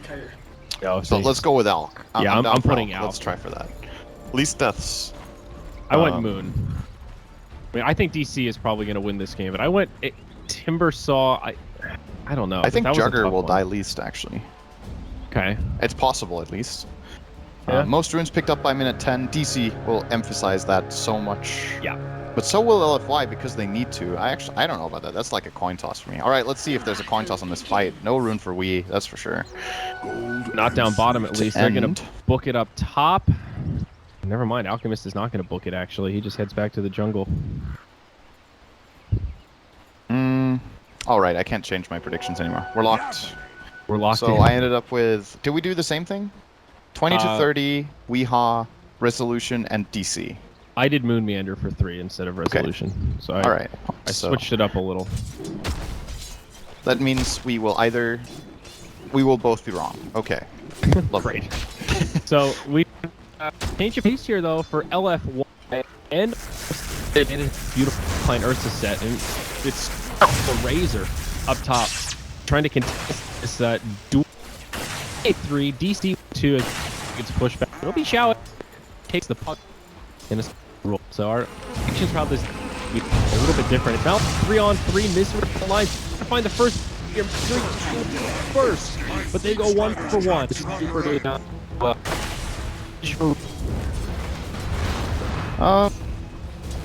think that because we got the first blood. generally you don't want to trade a core for support, but the first kill is a bit... Actually, wow, that gold change is that radiant? It's surprising. Okay, alright. Guess I'm fly out wrong. Is the first blood not factored into this? I know. Or... There's no way. It says Disruptor got 36 gold and he got 300. So this is just wrong. But yeah, you know, I don't always trust team fight recap. It's a weird, pretty even trade. What I was gonna say, this early is really important. I'm very impressed with how Weehaw has managed 9 CS at the point. In my opinion, the set of lanes, they can actually win every lane. Here, I think the most for a lot against Radiant is 2 range supports against a melee and a rush support. Just loves this mid lane against Alchemist and bottom. Tanking against Timber. Said earlier, Sanking is, in my opinion, really covered in the start, and then at the higher levels, Timber will start to over. But both mid and DC is actually going very, very well here at the beginning. yeah, maybe better than expected. And even up top 3 last on Juggernaut, 7, 8 now on the Razor. Of course, it is in favor of LFY, but could be a little bit worse for DC, and they still have some kill potential. Pudge should go rot level 1. He's just about to hit level 2. And then once they get hooked, things might open up here for DC just a little bit. Oh, Alk mid. Oh my. Solo kill for the Ursa. That is such a big kill. Not just because Alk was having a good start, but look at how much he's losing. Back up top though, Chow 8. He gets initiated on Pugna, level 2, not able to do much. They will bring him down. Razor in, finishes off kill Rubik, and it's going to go the way of LFY. Pudge does get off the suicide. Minimize time lost here, but Resolution not in the clear yet. Thunder Strike still doing some good damage. One more from the Razor, not quite as he pops the stick. Field not survive. Very nice. Oh yeah, Super. Gonna die. He's gonna get turned on. Yeah, Saksa. He gets credit for that one. So in the end, it's not that bad for DC. Razor does die to the Radiant, but I think that still goes the way of LFY. Again, the recap. Yeah, I guess Razor got 900 gold damage. You still got the gold for that though. I was gonna say, whoa. Like, all right, I'm gonna have. Let's but go. he does have. This top lane is over, as far as I'm concerned. I think you have to move around. They can't come back up here with Razor Fate in level 4. It's gonna be way too hard. They, like you said, they did a fair job at side, and they actually have moved around. They're putting Resto bottom. He'll start getting some levels here. It's a big wave, similar to the one that Weehaw lost. That's what I was getting at when they did go for the kill top as well. And not only killed Weehaw, but he killed him when there were 7 creeps at his tower. That means he lost 250 health in the tower, he lost a lot of experience in gold, and because of that, End actually has an iron grip on the mid lane right now. Almost level 6, minute 4, 2 runes. One of them is a DD. DC is still handling this pretty well though. They'll put Moon Meander mid. Alk, he's gotten those basic levels and he just moves into the jungle to start clearing out some stacks. This is the road to recovery. It's a slow start for Wii, but you know, he still has 15 last hits. There is some room for recovery. They'll sack the off lane for now and just start working the jungle. Misery level 2 on Pudge, bumps into Yao. They'll just kind of say hi to each other and go their separate ways, it seems like. This is where it's important, in my opinion, for LFY to realize that this top lane is fine. Just leave the Razor alone. And they're doing exactly that. They're going to move away the Disruptor and the Pugna. Because what you want to do now is you want to pressure on Nice. They're going to get the kill here on Misery. Good rotation from Xiao 8. And now they're going to pressure into the Radiant jungle. Because this is how you contest the Alchemist at this point in the game. They made it very clear that Alk is jungling. They're going to run at him and shut down this game. They're going to get Saksa here. They'll find 2 kills. Yeah, both supports for DC get picked off. Very nice rotations. Pugna now level 3, starting to get active around the map. Weehaw finding a little bit of farm in the mid lane. He does hit his level 6. One of the first roadblocks here for Alchemist. Now he gets the Chemical Rage, so he can farm just a little more easily. A little bit harder to kill. All the while Super just farming away up top. Now level 5, racking up the last hits. Interesting to see the early phase boots picked up here. I feel like it's been all boots of travel on Razors. Are phase boots coming back? I think it's really good in these kind of games where you were expecting to try and try. He's going to get lifted top, though. Very nice. He's all alone from DC. He's dead. Freebie. Nice kill. What you needed. Something I really enjoy when watching DC when they're playing their best is how quick they are at adapting to the situations of the game. And they just showed it again there. Yeah, maybe in trouble. Moon Meander now rotates in. It's a level 5 Timbersaw. They'll go for the kill on Xiao 8, and he tries the TP out. Will not happen, and they pick up 2 around the map. DC striking back here, reclaiming some of that lost lead. Misery. He's actually fine. Is that a life? Is that a Morbid Mask on the Courier? No, it's phase boots for End as well, man. They're racking up this move speed. Interesting. Yao got the rune bottom. I think so far I'm very, very wrong on runes. No, actually DC still has the most runes. Interesting. So similar to last game, I think this Roche is just gonna go to Dire, and I think DC will have to accept that with their lineup. Their chance of contesting that when Ursa really wants to go is too low. Like, Pudge will not be ready. Juggernaut has been sacked a bit in the laning stage. Alchemist does not want to go there like minute 7. Yeah. It's going to be tough for them. And even Timbersaw actually doesn't like fighting in that area because of the limited options you have with trees. So, he hasn't even picked up a point in Timber Chain yet. No. Going for I a definitely farming like build this here. build from Moon Meander, though. Something I think Timbers underestimates how good reactive armor is. And I know it sounds stupid, right? Because everyone knows that ability is just broken. But it is so good when you get it level 4 early. Because it makes you Yao like, misses almost a stun immortal. mid. Saksa might actually live here because of it. Moon Meander TP's in and they'll get pushed back. Oh, that's a missed opportunity for LFY. That was a smoke rotation too. Unfortunate. And now DC Weeha's get a getting a pass. lot all of a sudden. Yeah. So they had this good invasion from LFY for like a good 30 seconds where they were in the Radiant jungle, but they've only managed to get out 1 ward, and there's actually a sentry next to it. So if DC walk over and see it, which will happen right now, we will... No, okay. Yes, no. There. He's gonna get rid of this ward, and now there's actually no control of the game anymore for LFY. The 1 ward they have top is not that valuable right now, so they need to make an invasion again and get in and contest this Alk, because else he will be getting to that point of no return for LFY where it might just be too late. Misery has an option here. This is a Radiant ward, so DDC doesn't know quite where he is. Could maybe blind hook him. Oh, he's so close. You'd think you'd be able to smell Pudge if you were really that close to him, but not quite. Now Kinetic Misery's actually in field. trouble. Gonna get glimpse here. Maybe Oh, coming one out. glimpse. DDC can't get in range. It's such a dinky little range there indeed. Moon Meander on the run, still does not have Timber Chain, gets glimpsed back, turns to about face the other way, drops the Chakra, Kinetic Field, and now he's going to start taking some damage. End'll get in range, drop some right clicks, and Super gets credit for that kill. 1-0, LFY get another. But it's a big rotation from them, and I will be harping on this a lot because I feel like that's just the storyline of every Alchemist game, is how is Alchemist doing? And Weeha's having a way too good time in this game. That's how he's doing, yeah. Yeah, he has Armlet minute 8:30 and about 60 CS. And this was after he had an unfavorable lane matchup and they invaded. Oh, Soxa's in trouble. Yep, in a little bit deep. Kind of got sandwiched there. Really not many options. Sorry, They continue. should be de-warding this ward. That's fairly obvious when he's in that position that he must have warded. So I'm not expecting that to live its full duration. Scan from Radiant. Yeah, 9 and minutes, is too still low no to Roche. Roche right now, actually. Yeah. They can't go for it. Moon Meander up top. Does have that point in Timber Chain now, but DDC limited on mana, has a glimpse if need be. It looks like Moon's just trying to cut the wave, and maybe they'll finish off this tower up top, open up this Dire jungle a little bit. LFY is doing the same on the bottom side, though. This tier 1 is not long for life, so this will probably go to the Pug. Nope, they want to give it to Razor, it looks like. I think he might blast it now because of the glyph, just to make sure. They're going to hit it. Oh, he got it. So that goes to Pugna. But this early game, I think if LFY could see where this is going right now, I don't think they're happy with what's happening. They have to put more pressure on this Alchemist. And, they see him, I think, on this ward. They just saw him on the top ward for a glimpse of a moment there.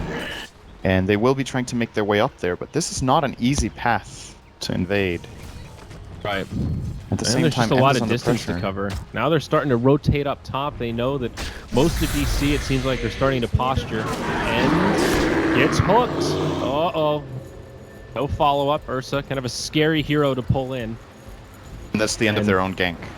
Yep. Pudge, This not yet gank level from 6 DC actually either. disrupted the entire timing of the smoke they used. Now nothing. Yep. Again, more space created for Alchemist. They're doing a great 4+1 right now, just creating these distractions. Now they smoked again themselves. This Ursa could be in trouble here. Here we go. Nice. Connects on the end. Remember, there's no Dismember, but it doesn't matter. They've got an Omni Slash. That'll bring him down. Meanwhile, on the other side, they go in onto the Alchemist. He does have Chemical Rage as well as the Armlet, and he will live.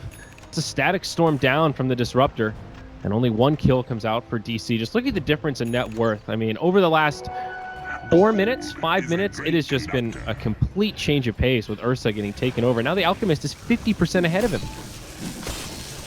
Yeah, this is very worrying for LFY fans. I think the play for them now is kill Roche and try to take control of the game. Like, go force fights, run into the Alk, smoke again, stop paying too much attention to protecting your Ursa top. I think he shouldn't even be there. He needs to be making aggressive plays.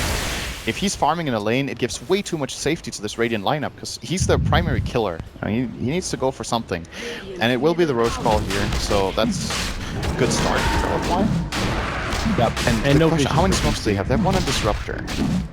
3 wards unplaced as well here for DDC. They need to get them out to get this control. Whereas if you're looking at DC, keep doing what you're doing. Split the map, get them on, get the picks, and you just have that Alchemist ticket that you know you can rely on to take over the game speed. Yeah, this next little will be a little bit scary, but I mean, handing over Roche while Alk is just free farming and stacking in the jungle. Honestly, I think DC can stomach that. Once he gets Radiance, this game gets way easier, and he can start really power farming, getting towards that illusion spam, and then just start taking over the map, kind of Naga the Siren style. And on top of that, DC are finding other objectives while the Alk is farming, getting this tier 1 here in the top lane. Glyph has already come out. This will be a freebie for Resolution as LFY start to group up and maybe think about their options with this Aegis. Ursa still quite a ways off the Blink Dagger. He's only got 1,000 gold, so if they want to wait for that, he's going to be holding on to this Aegis for at least a minute or two. Yeah, I don't think that's the play though. They need to collapse in this mid tower and just get it now. He's farming these golems in the jungle. And it's okay because now Alchemist will not, at least not get this camp. And the Pugna can be their pusher in mid, which we're seeing right now, Xiao 8. I think DC will just give up this tower and be like, okay, this probably happened later than they were expecting. 13 minutes was how long it took to get this mid tier 1. At the same time, you almost have a relic now on the Alchemist. Top lane, they're split pushing here. Ancients being stolen though. Good stuff from LFY. They're making the right decisions right now. I just feel like it's a few minutes too late. Yeah, it's also not a huge amount of Ancients, and Alk's still getting a couple kills here with the Acid Spray. Now very close to that relic, about 200 gold off. DC just playing a very cautious, mindful game, not giving LFY any openings to initiate, putting pressure on the other sides of the map, realizing that they're all clumped up kind of as 5. The Resolution all over the place, splitting the lane up top, TPing immediately down bottom, and just pushing this lane out, making it very hard for LFY to find that ideal fight that they're hoping for. Yao now pressing forward. He does have a Blink Dagger, broken though by the Acid Spray, and will not find any kind of initiation. This is tough for the Dire team right now. They're really not finding much. Still the right idea that they're playing right now. Yeah. So even if it's not going too well with getting the tower, they're asserting pressure on the map. They just got 3 wards out. No one is hitting a tower right now. Now Resolution is going to dare to move forward and poke at it a bit here at bottom, and probably going to see someone TP down to defend, but at least they got some sort of control now. And then they need to play this control. Still use their Aegis. I think the Blink is coming out within a minute on Ursa now. Yeah, but Resolution should be very happy with this. He gets the confirmation that Super's TP'd, and LFY aren't going to force a fight without their Razor there. So again, buys them more time on this Aegis, just about 2.5 minutes till it expires. I want to point out though that this is not a bad gold graph to have against an Alchemist minute 14. The gold is even. That means you're doing pretty well. That's true. Here we go, initiation right onto the Pudge. Sand King starts it off. Now the follow-up from Ursa as he comes in. They'll kill Misery first. Follow-up target looking for the Timber Saw, but he does chain away. Glimpse him back. And they actually lock him down though. Ursa laying in the right clicks. Moonmeander doing some decent damage, but they've got it. Yao with the Burrow Strike catches him and will finish him off. It's a 2-0. Nice jump from LFY, and they finally get the opening they were looking for.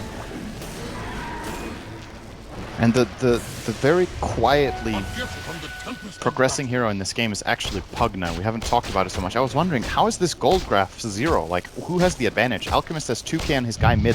Who is farming that much in LFY? It's the Pugna. This is a support Pugna with 4.4k gold at minute 15. He has more net worth than the enemy supports combined. So this Pugna is getting obviously a lot out of this wave clear he has with Nether Blast and the towers they've taken, the Roshan gold, so not looking too bad for LFY here. Still, of course, is the Alchemist who we need to focus on, and now he's going to take off with Rady, but still Blink Dagger comes out on the Ursa. Chances here. Oh yeah, some more initiation prowess. That is one of the often overlooked parts of Pugna, I feel like, is how easily he can kill creeps. You're not only pushing towers and getting objectives that way, but you can clear creep waves very effectively with Nether Blast, and you can also kill neutrals. It's a support sort of similar to Crystal Maiden in that regard. You know, she can sit in the jungle and farm pretty effectively if left alone for a couple minutes. And Pugna, it's a similar build that way. So it's pretty good stuff for the Dire. Still a pretty even gold graph. We got an even game on our hands here, Sind. I like it. Yeah, and even if Alk gets farmed, we need to also look at it from the other perspective, right? We were saying this Alchemist is getting really rich, he's taking off, and he is. But this is not like every Alk game you watch. Sometimes you see Alk is rich and you just know the game is over. But this Dire team has pretty decent counters, right? We were saying they have counters in lanes, they also have counters in game. Ursa likes playing against Alchemist. Razor actually doesn't mind either. Both of them have built-in counters to the Alchemist's strength. So, bottom lane. Here we go. Too slow there. Good Blade Fury. Glimpse back now. Moonmere. No, it's Misery that gets a glimpse. Stolen stun. Sand King gets a taste of his own medicine as he's locked down. Now it's the other way on too. They put down the punch first. Misery forced the Timber Chain out. They can't quite get the Sand King as he blinks away. Saksa 50 HP as he makes it out. DDC can't get in range to finish him off as he burrow strikes into the trees. TP home. He will live. It's a 1-for-2. The Alchemist died in the fray also.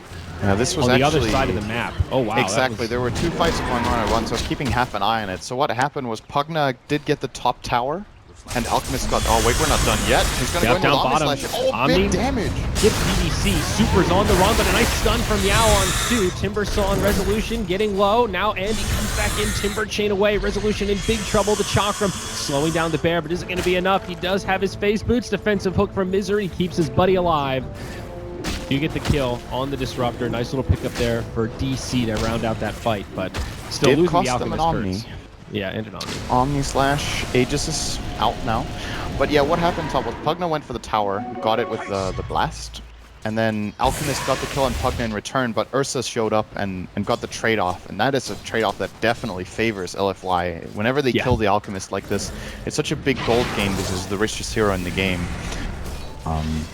And yeah, this game is very close right now. It makes you wonder what would have happened bottom if Sand King got that burrow strike off. He epied into Blink Burrow on the Jugger, but was a little bit too slow on the stun, so Resolution got to react.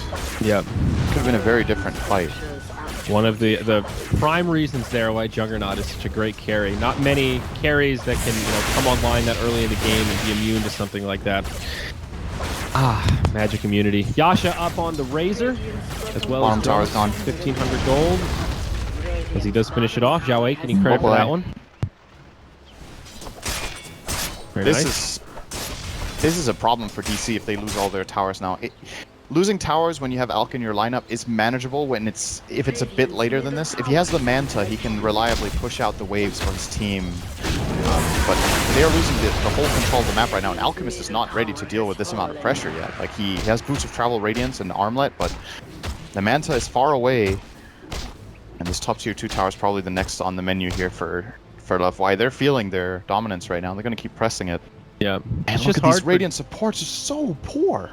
It's just so hard for DC to contest. I mean, Pudge literally just Tranquil Boots right now. Rubik just Brown Boots, Magic Wand. This is one of these situations where Misery almost doesn't want to hook people, you know? They get turn and kill him pretty damn quick. Razor, a great item for the 20-minute mark to go with these drums. The Sanjin Yasha, he's now super speedy when he pops those Phase Boots. 492, and still only 1 point in the unstable current. He's hasted when he's max passive now. Yeah. When he uses Phase, that's for sure. It's great. Very good for Alchemist with this build. Will move very fast. You see he has 426 himself. But Razor can keep up with him, and if this Alk gets drained the entire fight, his impact is pretty minimal. Yeah, that's true. That's another aspect. Roche just spawned. See, good ward here placed actually a while ago by DC. Did get counter on the high ground. They're getting a lot of information right now about LFY's movements, and they're going to take advantage of it. No, they're not. Almost find Zhao Wei. Saw the hook. This is big info for LFY as well. Now. The jig is up. Find the Disruptor. Saksa goes in. DDC gets off the Static Storm Kinetic Field. Now the counter initiation. DC in a lot of trouble as they lose Rezo as well as Misery. Weeha's still on the high ground. He's going to try to make it away as Yao looking to chase him down. Does have a Burrow Strike. Blink Dagger up. He connects. Stable Concoction on the way. Does find a stun on 2. Big damage now coming from the Alchemist. He kills the Ursa. He will still go down. Compliments of the Plasma Field. And now the glimpse on the Saksa. DC will get cleaned up, but You find the big kill before going down. It still hurts. That's a brutal fight. That should also be a Roshan for the Dire, I think. If they go and check it now and know that it's up, the moment Ursa spawns, he can just run straight down there. They're even trying here to get Moon Meander. Fairly unlikely kill here. They have a glimpse, so if he sticks around, he's actually being semi-greedy here. He's actually dead, I think. Oh, Stuck around way too long. Yao, throw strikes in, takes a lot of damage. Actually almost dies in turn, but knows his limits. Now the glimpse back, but Moon might still be able to make it away. Timber chained to a close tree, perhaps not. That's a negative. With the plasma field, they'll lock him down and bring him down. Okay, I was about to say, kind of peculiar they didn't go for Roche, where Timbersaw is kind of a hard hero to lock down, but Moon Meander hands it to him. You know, on a silver Well, they need the platter Ursa there. to live. It's not really... They wouldn't have gone for Roche until Ursa lives, but they could have tried to play zone control. You know, they could have gone there, tried to center the area, get wards up of their own. Yeah. But DC it actually totally do works know this out. is happening. I just don't know if they have a play. They're going to run straight over. Right now it's just the Ursa and the rest of and it's being LFY pulled back here. are pretty far away. Middle tower is under attack. And will make it to his side of the river. You know what we haven't talked about as well is the Pugna being a good illusion counter. That's something that could come into play later. When Alchemist goes for this Manta build later, Pugna can one-shot the Illus with Life Drain. It has a 22-second cooldown now, but if we see Xiao 8 go the Aghanims route later, he has 0 cooldown on that ult. And then he can just stop Alchemist's split push all the time. Great Radiant scan here. Catches the smoke from the Dire. They'll just Very back good out. And should not be a pick-off here for LFY. They have a ward of their own, actually. They saw all of the Radiant heroes move up toward the high ground. Now they're moving back down. This gives it maybe a moment of opportunity for Yao here. Timber showing. Gives them a free Roche, first of all. Yep. Ursa will And now get they're it. moving in. DDC charges forward. Yao with the stun to start things off on Timber. It's a hook. They wanted it defensively, but he has to commit suicide in the end. Zaxa, maybe in some trouble here. Misery's Nope. dead. Misery Whoa, whoa, TP's whoa. out. Okay. Got out. And Zaxa the same, looking to TP. They'll have no interrupt. Yao just half a second too short. Nice TPs from DC there. I definitely thought they would have lost something from that. Yeah, me too. Well, I guess nice- suicide saw a on the nice- Timber Saw. That's some Bloodstone charges, but that's about it. He's lost them twice now, though. He got killed top as well, so he's down to 5. No, it Nice hurts. ping coming out from Moon Meander, though, identifying exactly where that Dire ward is, but now it's a little bit too late. If they go and counter ward it now, it's actually going to expire. So they got the value out of it they needed, and they're looking to high ground. Here we go. Another ward is down. No buybacks available for DC right now, so if they get cleaned up here, this could potentially be pretty scary. Only one Misery outer needs to tower come up remains. big with a hook. Tower is under attack. Yep, and there's the Manta out on Alchemist. A big item pickup, maybe not quite in this scenario, but at least helps clear out waves, can shove the lanes. Tower is under Oh yeah, they can destroy an Illy with glimpse too. We forgot that. Oh They yeah, have 2 that's a good point. one-shots. Yeah, They do stop the push here. I don't know if they needed to. Pugna was looking okay on his mana, and as long as he's standing in the creep wave, it's difficult for the Radiant to engage. You know, that's why I said Pudge needs to come up big, because when they go in and push with this Nether Blast, they need to hook Xiao 8 into the base. Obviously not possible, Looks it's like in the wave. Pugna's going to go into Guardian Greaves, but I think after that, the Aghanims has to be pretty tempting. You've already got a mobility I tool, think so too. Force Staff or Blink. You've already got the Aether Lens. I think that's certainly the play. Also, you've got Juggernaut Illusions that'll be worth killing off with the Manta style. Well, his illusions are created by the Manta.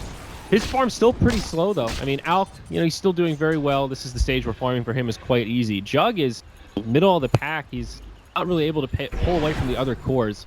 Really just a Manta style right now, not even that close to a Diffusal. Unless, is there anything Yeah, on the I'm wondering courier? if that's the path he wants to take. If it's a good diffusal game, it might be good. It's good against Pugna. Obviously against being able to Decrep move in the theory, Decrepify. yeah. A good item against Ursa. It's a hero you want to kite, so you can just trade off. You can jump in and you can feel like you can actually get away from him. But he also has a diffusal, so then it becomes the battle of like who's best at playing with 100 moves. Here we go again though. Look why. Damn, big damage on And him. taking so much here. I mean, he does have the Aegis, but still an impressive amount of damage coming out. Tower is under attack. Might see a life drain into him here. Destruction. Rotating in, maybe looking for a hook. Meanwhile, TP's up. His Resolution trying to split push. He will get this tower finished off. Denied by the Razor, but still, it's a tower down. Nicely done to put pressure on while LFY are trying to pressure themselves. It's a good Again, hold looking at here this by Aegis. DC. Yeah, 2 minutes left. They're waiting this thing out pretty effectively. This could be a lot Disruptor worse. is fishing here. He's Also, if he finds Alk, this is big. Weeha on the tree line. He goes in onto Ursa. That'll be the end of the Aegis straight away. Hook falls short from Misery on the back line. EDC getting low. And now the Aegis will bring him back up. Weeha pops the Manta style, gets outside of the kinetic field, but now disarmed. He crept. Maybe in some trouble. His teammate's still nearby. Yao follows up, but it's not nearly enough damage with the ultimate. Weeha gets stunned, and Razor with the right clicks maybe can bring him down, but this Alk is damn tanky. They'll finish him off, but it's a big cost. Their whole team getting cleaned up. Hook from Misery does connect, and it's 5 down on the side of LFY just to kill that Alchemist. I can't believe Weeha survived so long, Sim. I think it came down to the glimpse from Disruptor, actually. They were on him. They're pinging the spot right now. The Razor's like, I was killing Alk here. And then you glimpsed him all the way bottom. So they actually... The problem for LFY's cores is that when they're committed on the Alk, like let's say they've used their phase boots and their blink from Ursa and they're on him, and he got glimpsed down 1,000 range, they're not in a position to kill him anymore. I think the glimpse might have actually saved that fight for DC, as sad as that is for LFY. Disruptor also didn't get his static storm off, and in addition to that, they had the Aegis and did not get the jump. The one win condition for DC there is claiming the Aegis before the fight even starts, and Weeha managed to accomplish that. So he took advantage of that one ward they have here around the mid area. You see it got a little bit of vision on the cliff on mid, and he has the information he needs to go and catch that Ursa off guard. Very big play here from DC to, in my opinion, basically pull them back into a game that was starting to look really, really difficult. Yeah, I mean, that completes now the Diffusal Blade for the Juggernaut Alchemist. He had the Manta style before that, now up to another like 2,500 gold or so once he finishes off these Ancients. And even now a Yule Scepter up on Moon Meander, so that gives him a nice little bit of survivability and another tool to, you know, isolate the Ursa, take him out of the fight, stuff like that. Great game for a Yule Scepter, for sure. I'm wondering if we're going to see a Glimmer Cape come out as well from this Radiant team. I feel like it's a really valuable item. So much magic damage on the Dire side that is fairly easy to mitigate, but both of them, looks like both Pudge and Rubik will settle for 4 staffs for now. Obviously another great choice, just needs to be a bit careful against Kinetic Field, but yep. Still prioritizing mobility here. Razor now with the BKB, super with 10 seconds of Magic Immunity. Have that ready for the next fight. Of course, still a while before Roche comes up, and after winning that fight, now DC are in a pretty comfortable situation where they know nice they don't again. need to be aggressive and they can still farm. And exactly right, catches this rotation from LFY. And we'll see, they could still maybe take a fight. DC, who's going to get jumped? It's Moon Meander that starts it off. Forces the BKB from Super as they start to disengage, but Yao, he catches Lee. Channels up the stun, drops it onto the Sand King. Super still with the BKB on. Omni Slash, the D-Trap mitigates a lot of the damage, keeps Yao alive, but it just delays the inevitable. Now Soxa in deep. Razor at about half HP, drops the Plasma Field. It's enough to bring Soxa low for the kill. Resolution just trying to stay alive here. It's one of these long drawn-out fights. Lee on the backside, now ready to rejoin. Resolution TP's home. DDC will not be able to stand the heat. He gets Glimmer Caged, and maybe it'll be just enough to keep him alive. Nice hook from Misery, isolates the Ursa. DDC actually does live. A value Glimmer Cape there as he Urn charges up and tries to TP home. Meanwhile, on the other side, Timbersaw chasing him down deep into the tower. At the end, it is a 2-for-2 advantage going the way of LFY. Yeah, the Juggernaut did end up dying there. A nice attempt from him, but, you know, again, DC, these scans are really good, I have to say. Like, they're reading the movements of LFI very well, so they were ready for this fight to erupt. They were in a good position, and the BKB from Razor just ends up being completely wasted. I think that's the biggest problem for LFI in the entire team fight, is that I think the good first 5 or 6 seconds of that BKB did nothing but run him in. And then when it was time to really man up in the fight, he actually couldn't fight anymore, because he was running out of that magic immunity, got control quite a bit. Ideally, they want the way for this fight to break out. The angle, they were specifically going this way around because they knew that DC were in the area. But they didn't have a good ward of their own. Actually, the only team that had a good ward for that fight was DC. You see it's still standing down here in the middle of the Radiant jungle. If LFY get out a good aggressive ward when they make this opening play, this fight can look completely different. Maybe they get a glimpse on the Timber when he blinks us away, or maybe they, you know, catch another key hero, like maybe they can isolate the Alp completely and just bring him down. But instead it ends up being, like you were saying, this fight was a little bit all over the place actually. And if that favors a team, it's DC. Like over time, Alchemist Radiance will wear them down, Timber will wear them down, and the BKB, as we said already, just ran and out. on top of that, over time, Reactive Armor will heal up the Timber Saw. The ult from Alchemist will slowly heal him up. Plus, you've got Healing Ward. You know, long spread out fights are great for DC. And also, you know, Pudge, he loves the hook dismember combo. You've got cooldown issues there. These fights where you can engage then reset, engage and reset. That's the bread and butter for Pudge. You know, Misery's kind of having a field day in those sort of engagements. So here we go. We're gonna have a fight again. Yeah, smoke from DC, scouting with the illusion up on the high ground. They'll get a little bit of intel here. Maybe they can make a catch. Hook falls short, but a noble effort, right idea. LFY will just back out now. I actually think the ideas that LFY have are right. I think going for that fight that they did in the Radiant Jungle was a good choice. They just didn't execute it well enough. But they're not scared. That is he gets caught. Not the way to start this fight. Xiao 8, he gets pulled up, and yeah, that'll be the end of the Pugna. No buyback on him. In comes Wee. He has the stun, gets it off. It ends up being a double for Misery. Ouch. Yeah, DC just played their high ground advantage very well there. The Observer Ward at the Secret Shop gave them the confidence to move in, and then they ultimately find the pick. And this has been, to me, the biggest difference between the two teams in this game. I think DC just have better reads. Their warding is better, the way they take the fights is better. LFY definitely have the tools needed to fight, but they're just not executing on the level that DC are in these fights. I still think LFY should not be blamed for trying to take these fights. I think that they're making the right choice. If you remember, they got like 5-1'd in a team fight, and the next thing they did was run straight down into the Radiant Jungle to fight again. Yeah, and I admire that. I think it's the right choice. They can't just get you know, scared of fighting into DC because they have the tools, but at this point, now it's getting really hard. You have to pressure the Alp. Even when you fall behind like that, you know, you gotta up your risk tolerance, you know. But we'll see. Outer Towers down for LFY. It's nothing but base left standing. See in a very comfortable position. Roche has respawned. From the focal point of this match, as we'll see. Another rotation out. LFY, they catch one. Hook not going to be there to save Misery, or pardon me, Resolution. Now it's a 4v5. DC on the back foot. They could still potentially take a fight here, though, if they can catch this right. Super getting slowed down. Misery gets left behind. 4-stack down. Will not be enough to save him. It's a 2-0. And a Roche. This should be Roche, yeah. This is...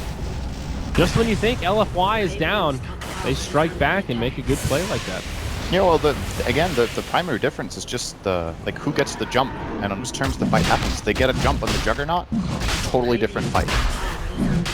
Misery tried for a nice hook there, but Sand King got in the way of it. That's something that Sand King, like a very innate part of the hero against Pudge, is when you stun your target, you will, you know, generally end up behind them.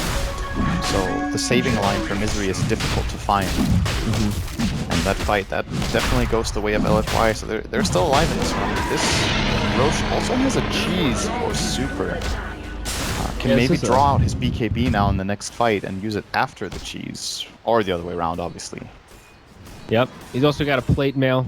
AC or Shiva's on the way. I think AC pretty damn good here. But speaking of Shiva's, he's completed now on Wii. So this is where things start to get fun for the Alchemist. Getting into that territory where pooling Aghanims could become a reality. You know, a hero like Rubik could be pretty good here. Giving it to the Timber Saw could also be pretty nice. Exactly. Timber recovered enough. You remember he was down to 5 Bloodstones, right? Moon has managed to find another 10. And that's really important because this hero has mana issues when it comes to buying the Aghs. Like, Aghs is very, very mana intensive to use, but when you have this many Bloodstone charges and the Octarine, because he knows his Aghs can get pulled, this Timber will become massive, and at some point he's going to buy BKB. And then he doesn't care about Sand King, Pugna, or Disruptor at all. You know, it's actually true. He only needs to really deal with the Ursa. In terms of late game, Timber is one of those heroes that it will hit a wall where he just can't itemize anymore. You know, it's a hero that doesn't really benefit from Moon Shard, you know, so even some stuff like that aren't upgrades he can go for. Having a pooled Aghanims is amazing. It gives him a huge upgrade, an item that he usually can't afford to get rid of, and opens up an item slot. So I like that. It's generally... What you often see in late game is that Timber has to choose between having the Blink or having Octarine or Aghs. or a Hex, right? Like one of those Yeah. items has to go, or he needs to drop his boots, which is not advisable in most situations. But that Axe slot solves it. Now he can get his whole, like the full luxury build on Timber, which is the Blink, Shiva, Octarine, Axe, Bloodstone, and Hex. He can have all of them. Yeah. We will probably see him replace the Yules in the end if we get to that stage. Yeah, for sure.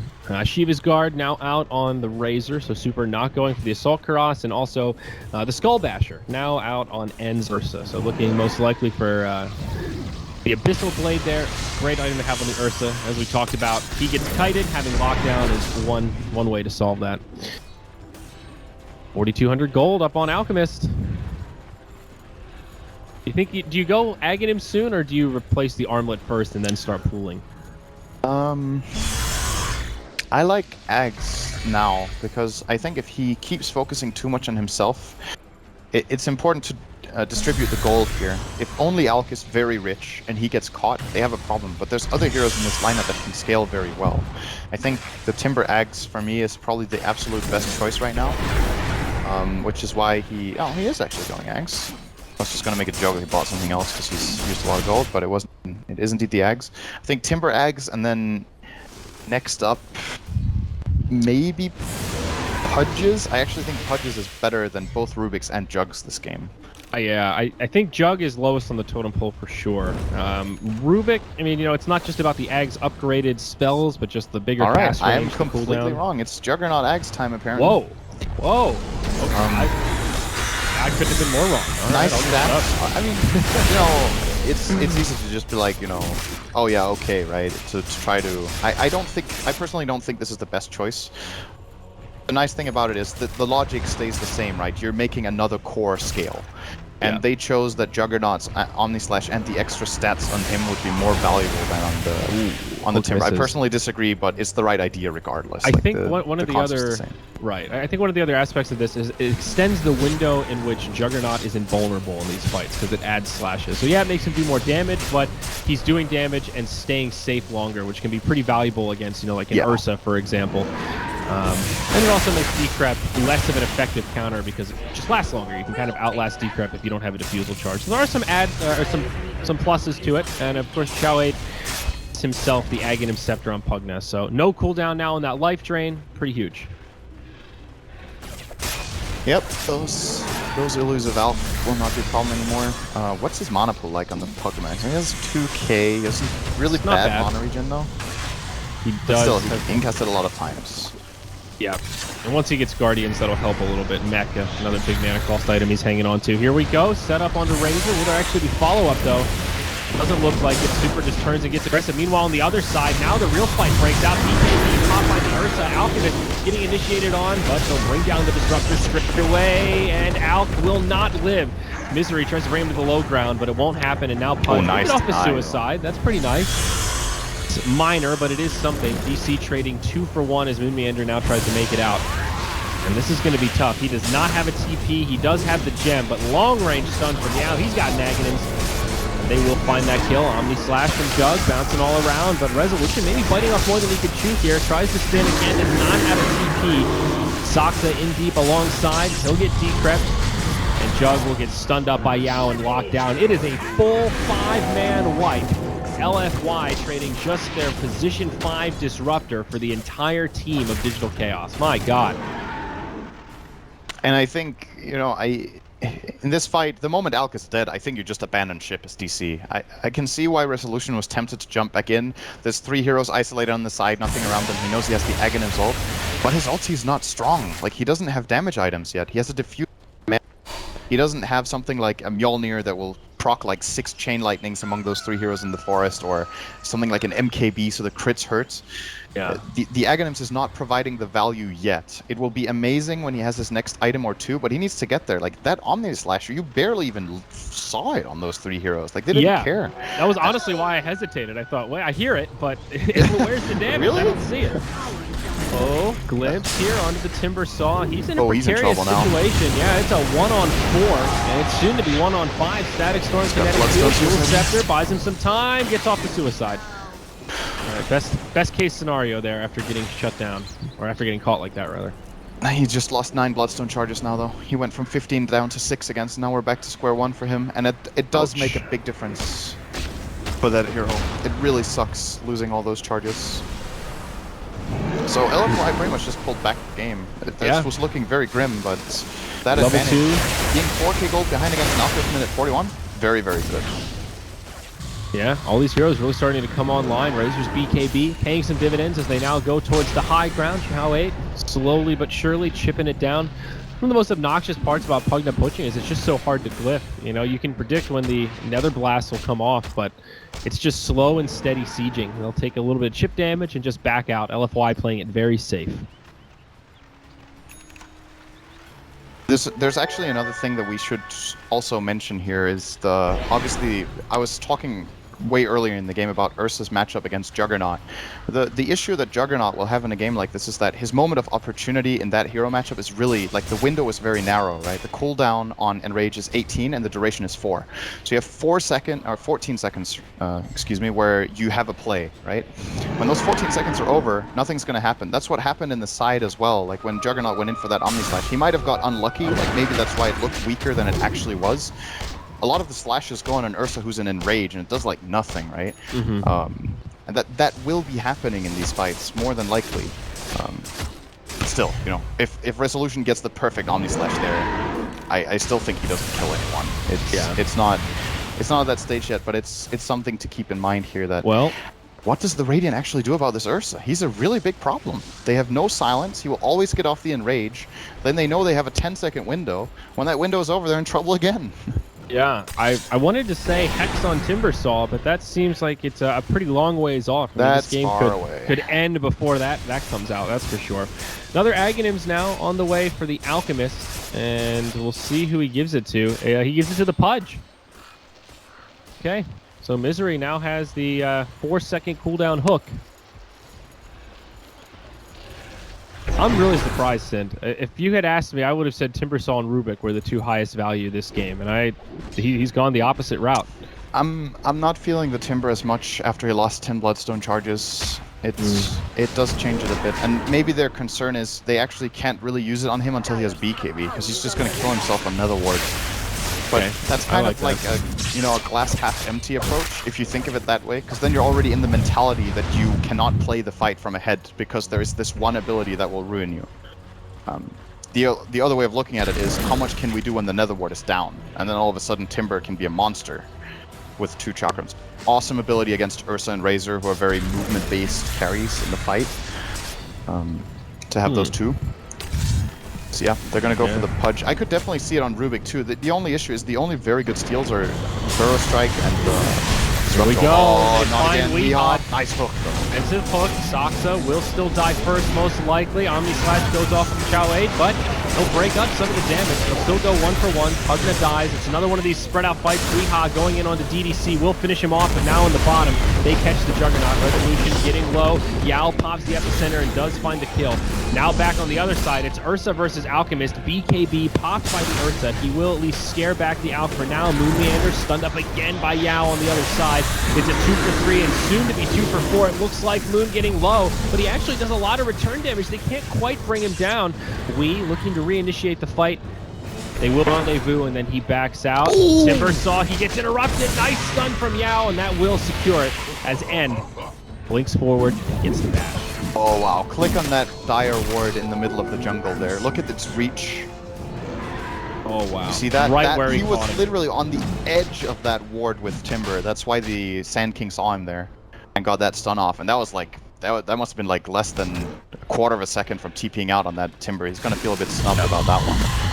Unfortunate. Another 2,500 net worth swing, again going in favor of LFY. DC still holding on to a very small gold lead. Experience now going vastly in favor of the Dire, and lo and behold, it's Roche number 4. And guys, in about the blink of an eye there, as the Aegis once again comes out onto Ursa, and she's, I think, on the Razor. Yep, there it is. We're not looking good on predictions here, Andrew. This is not good. No. I mean, I still have the Alk one to hold on to, but I'm starting to lose faith in that in the long run as well.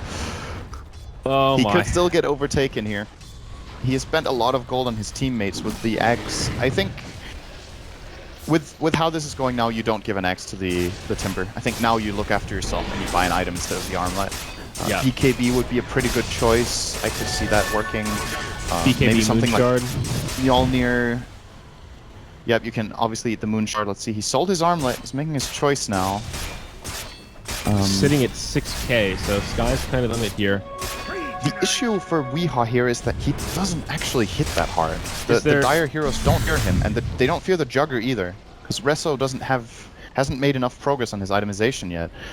They're just not killing the heroes, so I'm wondering if Weehaw will take more of a damage approach here. This is Skadi for Jug. I think it's a damage item he's up for next. This will definitely, or more than likely, be an MKB pickup. There's the BKB for Alk, okay. I can dig that. Alright.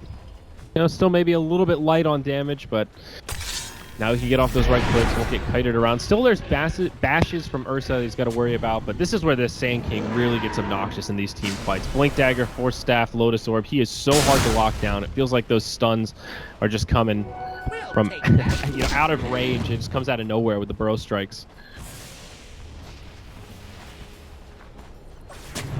Alright, This game is quieting down a little bit here. This is... I like this play a lot from DC, trying for the wraparound here. It's sneaky. Yep, oh, okay, well, not anymore. They pull the plug. They TP home, but it's an interesting idea. But they're not getting the chance. Hook. Oh, Whoa, good hook. It grabs DDC, but the Static Storm comes out. Now the real fight begins. Lotus Orb put on top of Super Misery, getting low. DDC does survive through it. They go 1-0. Misery, the only one dead.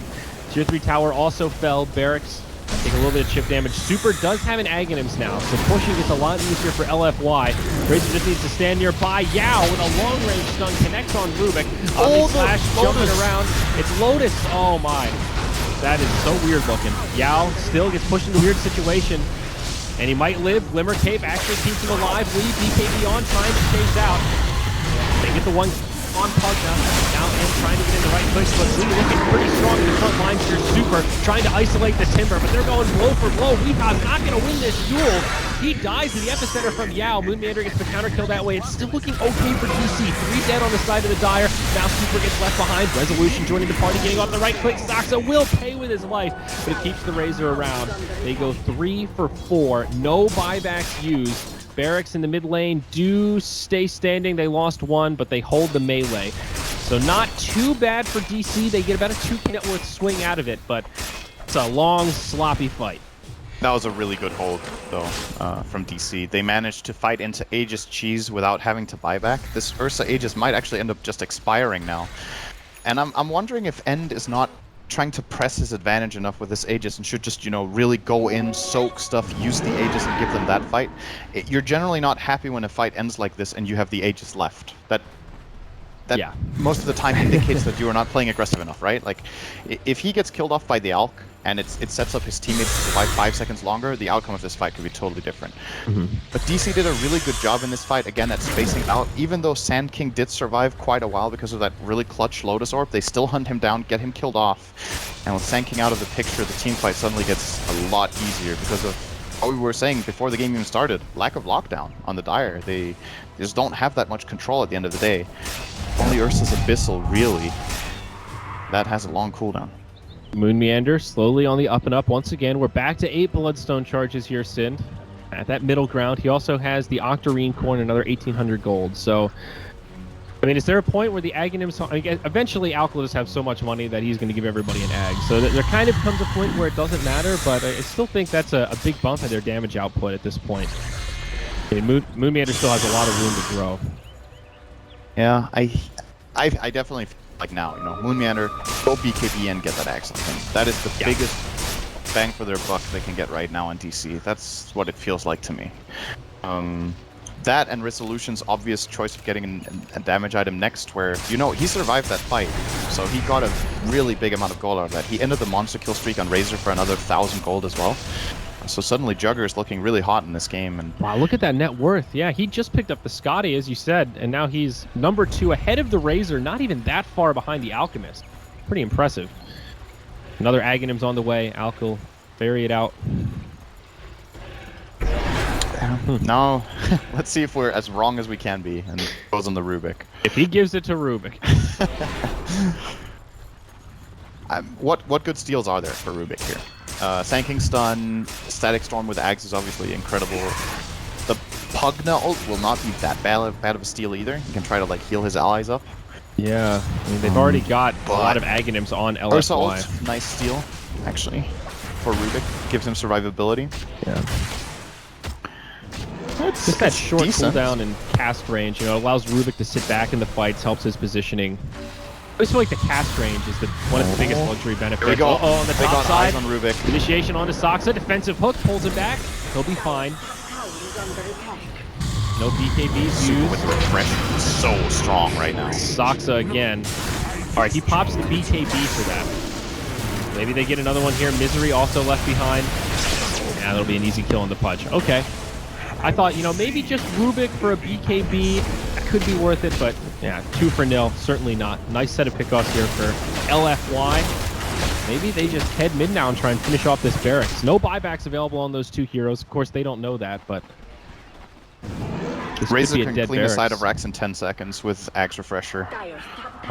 He needs 20 seconds on the second with Eye of the Storm here, but they're still definitely going to press their advantage. This melee will maybe not even fall before this force respawn. Oh my god, no backdoor glyph. Protection. No glyph. They should still get it in 15 seconds. This is definitely not. Okay. Oh, it's a little bit close. The backdoor protection at least makes it interesting. Oh, wait, what? Oh. Jesus. Super stunned up by a concoction. They do give it to the Timbersaw. So now he's got the double chakram flying about. Oh, the top lane is actually in trouble. He did finish off that tier 3 tower, it looks like. Yep, they sure did. A little bit of guaranteed damage there on the ranged barracks. Very nice. BOT is now up on Timbersaw, so Moon Meander opting for oral ability instead of that BKB you were talking about. 30-second cooldown with the Octarine Core. It's pretty nice, but BKB's got to be coming out next. They might feel like now that they lost an entire lane of Rax that he will be a bit more on wave clear duty, and then he can travel to the fight so that they can get the conditions right for fighting. Because the move speed in the fight itself from the travels, I don't think will play that big of a role. Mm-hmm. Yeah. It's like map mobility. Clear out those waves. Here we go. 10-second BKB up on the Juggernaut. Gives him a little more flexibility in these fights. We'll see how long we've got on Roche coming up soon, but MKB now out on Ursa. Pretty scary damage output on this bear. So only 1 defusal charge left.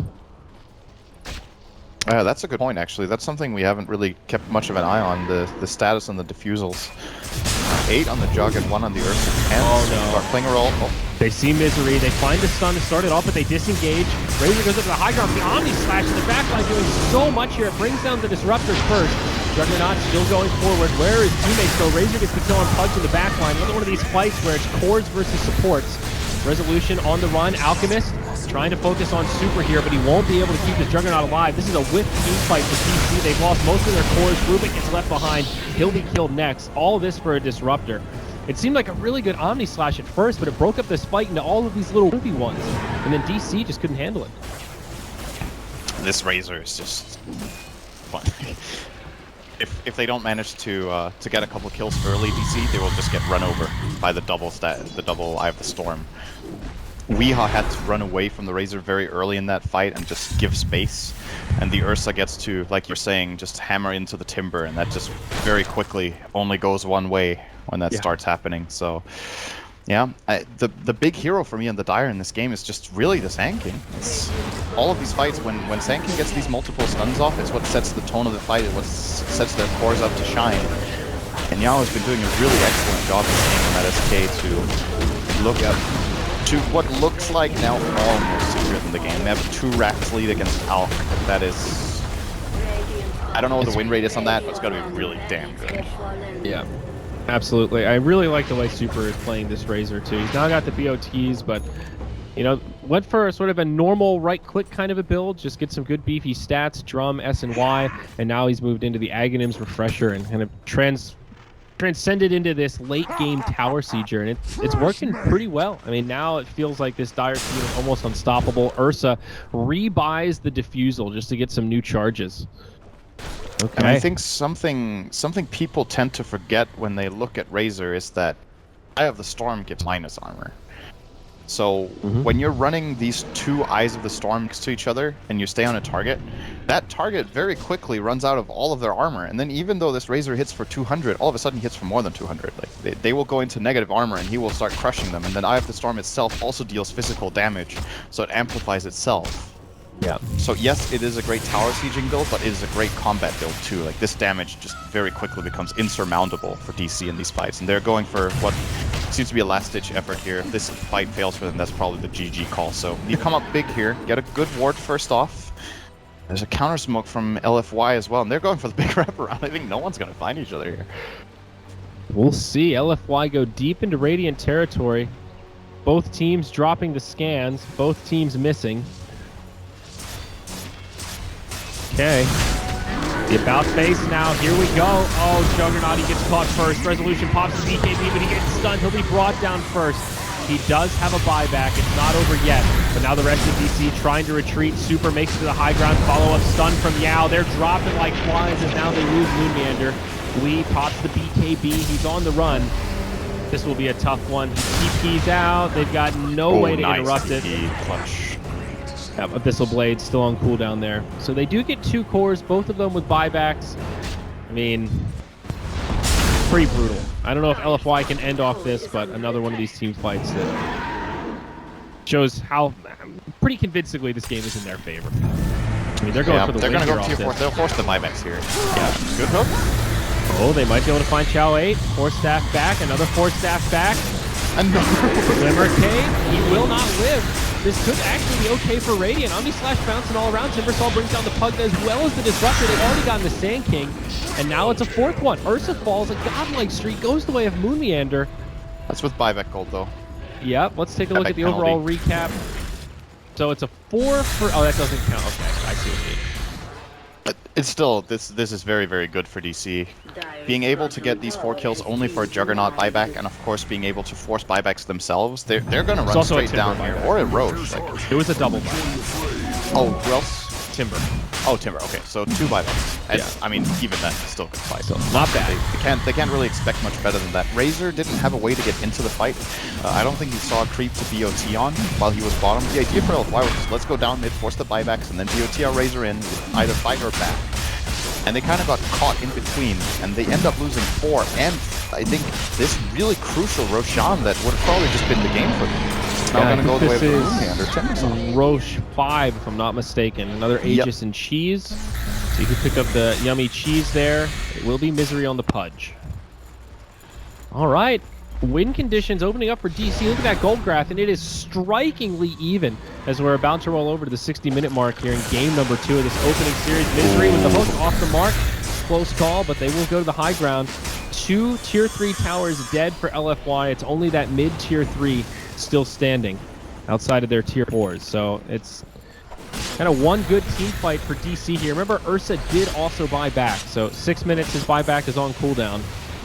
If they kill him, they could do some pretty crippling damage to the base. This game is not over for DC. I think, if they kill Ursa. They have the Aegis as well on the Timber, and they still have buyback on Alchemist. So, you know, what needs to happen now for DC is that they need to play zone control.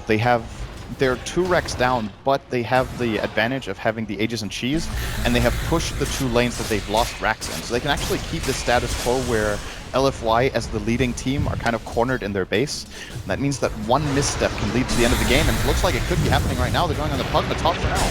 Yeah, Chao 8 maybe in trouble, but 4 stabs coming out. Now the stun on the Pug. Remember, he's got the cheese. He's also holding on to the gem. Now Super taking a lot of damage as Resolution jumps in. The Omni Slash to reset Yao. The first casualty of this fight. Instant buyback on him. Resolution maybe in too deep, but Weehaw still with a lot of HP. LFY just taking more damage than they can handle, and this Moon, he gets stunned up. That'll be the end of the Aegis. DD could still try and reinitiate here, and now they do. They jump in.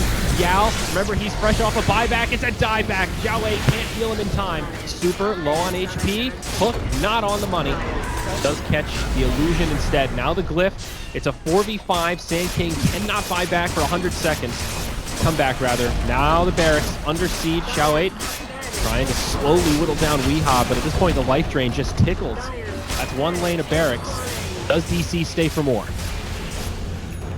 Would you believe it? That one move LFY did down mid where they had killed 2 cores might have just led to them losing the game. They could have just taken the Roche for free, right? I believe it was up at the time. But I don't think it was a bad choice going down mid. I just think they read the situation incorrectly. After they forced the first buyback, they could have backed off, been like, okay, we got a buyback out of it. Juggernaut probably has buyback too. There's a risk of us getting jumped, and our Razor is not in the middle of the fight. He has to connect. Instead, they took the chance, and it's really coming back to bite them here. 2 racks down, DC might actually just be winning the game. 50 seconds still to go. And also, they don't want to fight without the Sand King. It's so difficult. No Stolen clip. life frame. And they're not going to be able to wait. Once this tier 3 tower goes down, the bottom barracks are already exposed. Weehaw actually taking a lot of damage. He gets forced deep into the base. Pops the BKB. He's trying to make it out. Moon Meander looking to body block. Resolution BKBs as well, and they all live. Moon trying to timber chain out. Tree is on the high ground. Resolution comes back in. Have a game of chicken going on right now as both sides are still reasonably healthy. Just trying to buy time for the Sand King.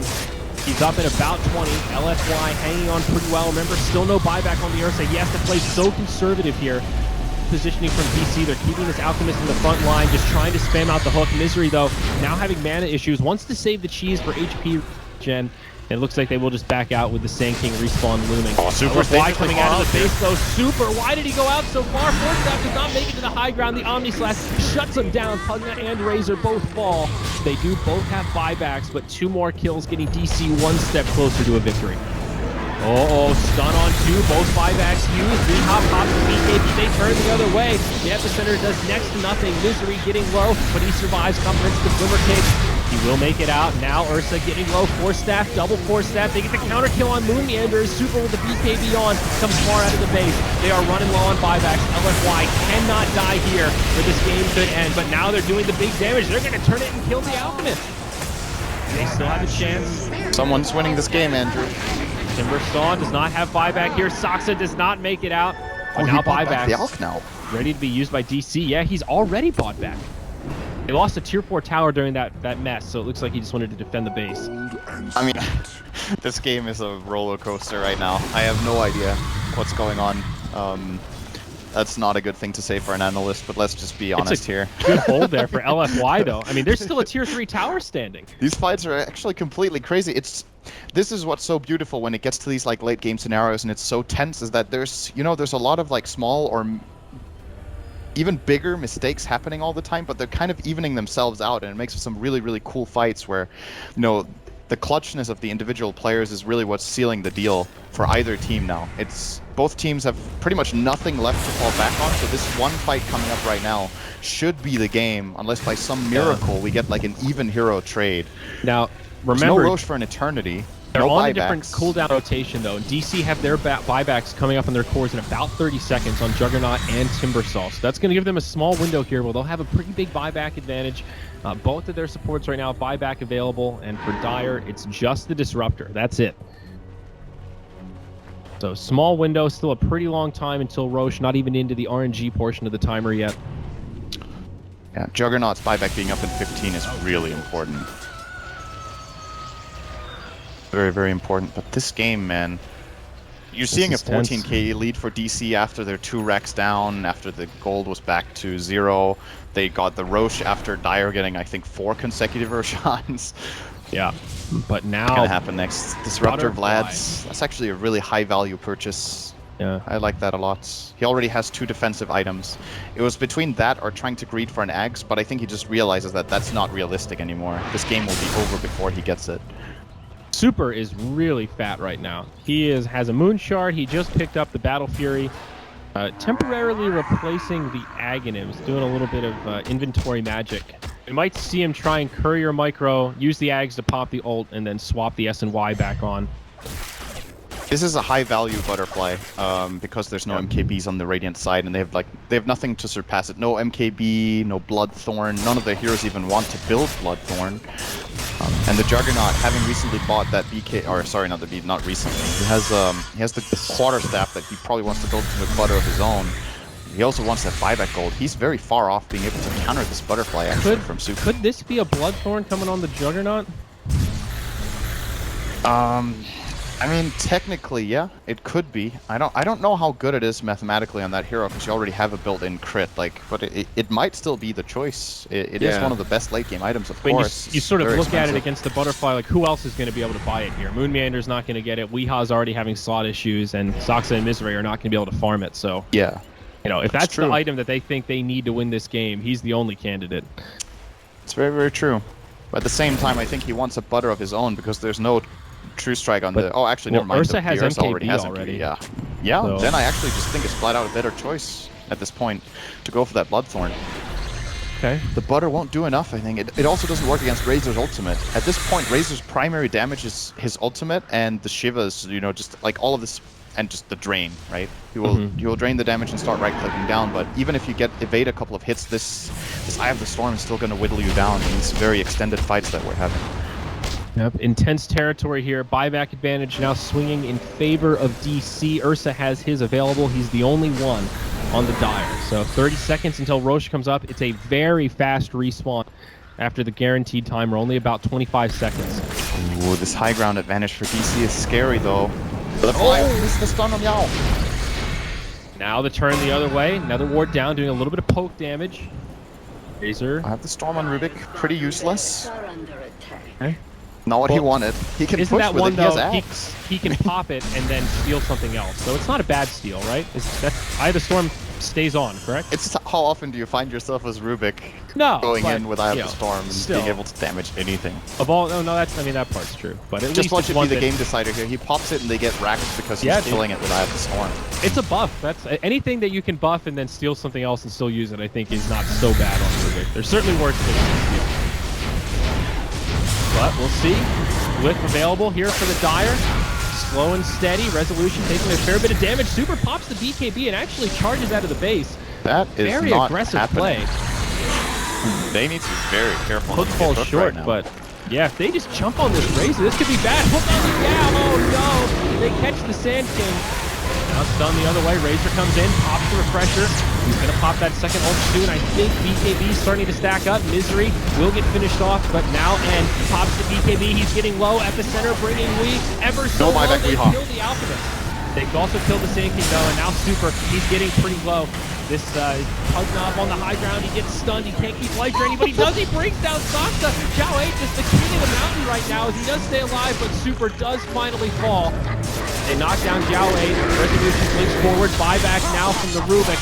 Oh, this life drain, it's really starting to hurt at this stage. He's up on the high ground again, DDC almost dies, Moonmeander can't find him, he doesn't have the detection. They bring down the Juggernaut getting low, but Moonmeander finds the kill on the Pugna. It is a bloodbath to the extreme, but I think LFY are the ones in a lot of trouble. The buybacks come from DC. They use all three of them. A nice glimpse back from the Disruptor, but they are out of resources to hold the barracks, and I think DC might have just done it here soon. They're gonna run back. They're scared of this Ursa being able to kill off Moonmeander, and then he will be... Well, he actually does have the buyback. It's Resolution who doesn't have one. They're re-engaging. We'll go for the racks. The question is if they can get the third lane. This is still really expensive for them, actually. They've committed a lot. It does look like they will be successful in getting Megas here. Healing Ward is destroyed. Yeah, still 70 seconds before 20 Razor seconds or and Sand Pugna King. can He's come the up. big one. And can actually win this fight if they have the Sand King stun. Moonmeander trying to box them out. They get the barracks. Now on the front line, Misery gets jumped on by the Ursa. They'll find the kill there, but I think it's too little too late. The Megas do go down. Razor gets his buyback. This He game is uses not it. over at all yet. They kill the Ursa. Now he has to buy back. Moonmeander on his way out. Oh, whoa, what happened? Oh, is that a glimpse? I don't know. That was weird. He pops his BKB, goes for the TP. he's the It's going to be basher button. close, but he gets bashed. Okay.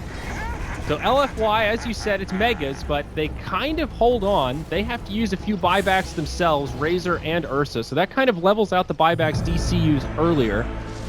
And now Pugna pops his. I think LFY thinking about an all-in play here. There is a Roche if they want it. They know that Pudge is dead for a minute, but the other heroes will be up. The question is how well did they keep track? That's a Rapier. Rapier for Ursa. Yeah, how well did they keep track of the Radiant buybacks is the question. Alk has one, Timber has one, and that's it, I think, right? So, if they focus one of those heroes first, that could be their loss. But if they get a pick on even a hero like Pudge or Rubik, just like any sort of good start like that where they get ahead in the fight, makes a big difference. And their own Sand King is 300 gold from buyback. If they get like a tier 4 and 1 kill or something like that, Yao can find himself a second life here. Here we go. We in the front lines. He needs to be careful. He does have the buyback. You don't want to burn it straight away. He gets off the BKB, but he's just taking too much damage. He goes down. Resolution now pops his BKB, joins the fray as Moon Meander charges forward. BKB on as well. Buyback now from the Alchemist. They do lose the tier 4 tower. Moon Meander about to lose his BKB, but the double chakra doing a fair bit of damage here as Weehaw finds a stun on one. So that is from Kinetic Field. Can they get in to close the gap? Yao pops the epicenter. Weehaw could die back here. He's getting low, but he does get hooked. Maybe they just focus on the throne. Still a clip. This is getting scary for LFY. BKB popped by Super. They're starting to focus the throne, but DC seem to have the reinforcements to handle this. They're trading kills now, but they lose Ursa. They lose Razor. Moon Meander just barely goes down. But they kill the throne back at the Dire, and DC managed to do it. What a ridiculous finish. 71 minutes in. Digital Chaos do find the win. Absolute ridiculous late game this was. That was a really entertaining game. I actually think both teams in this game played it really well. We thought that it could have easily got way more one-sided with the start that Alchemist had, but LFY identified their win condition and how they needed to use the Roshan and force fights and take the towers at the right time.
Now, Blink now gets the split shot damage off. A glimpse back is there for the OD, but they may have to put themselves into a world of hurt. Oh my god, shredding apart the Disruptor with the Abyssal, and they move on. They'll get the Medusa 2. Warrior Gaming on the verge of being able to take this to a 3-game series, and they will do so. Game number 2. Warrior Gaming upset the TI6 champions in Wings, and we're going to be going to a game 3. That's very impressive. I think the OD was like the perfect last pick. I don't know any other hero that would have been able to accomplish the same thing as Nana was able to in this situation. Like, they needed something that was going to hit hard, that offered some semblance of control, and could act as a save. I can't even count the amount of times that Nana saved his teammates this game. Like, the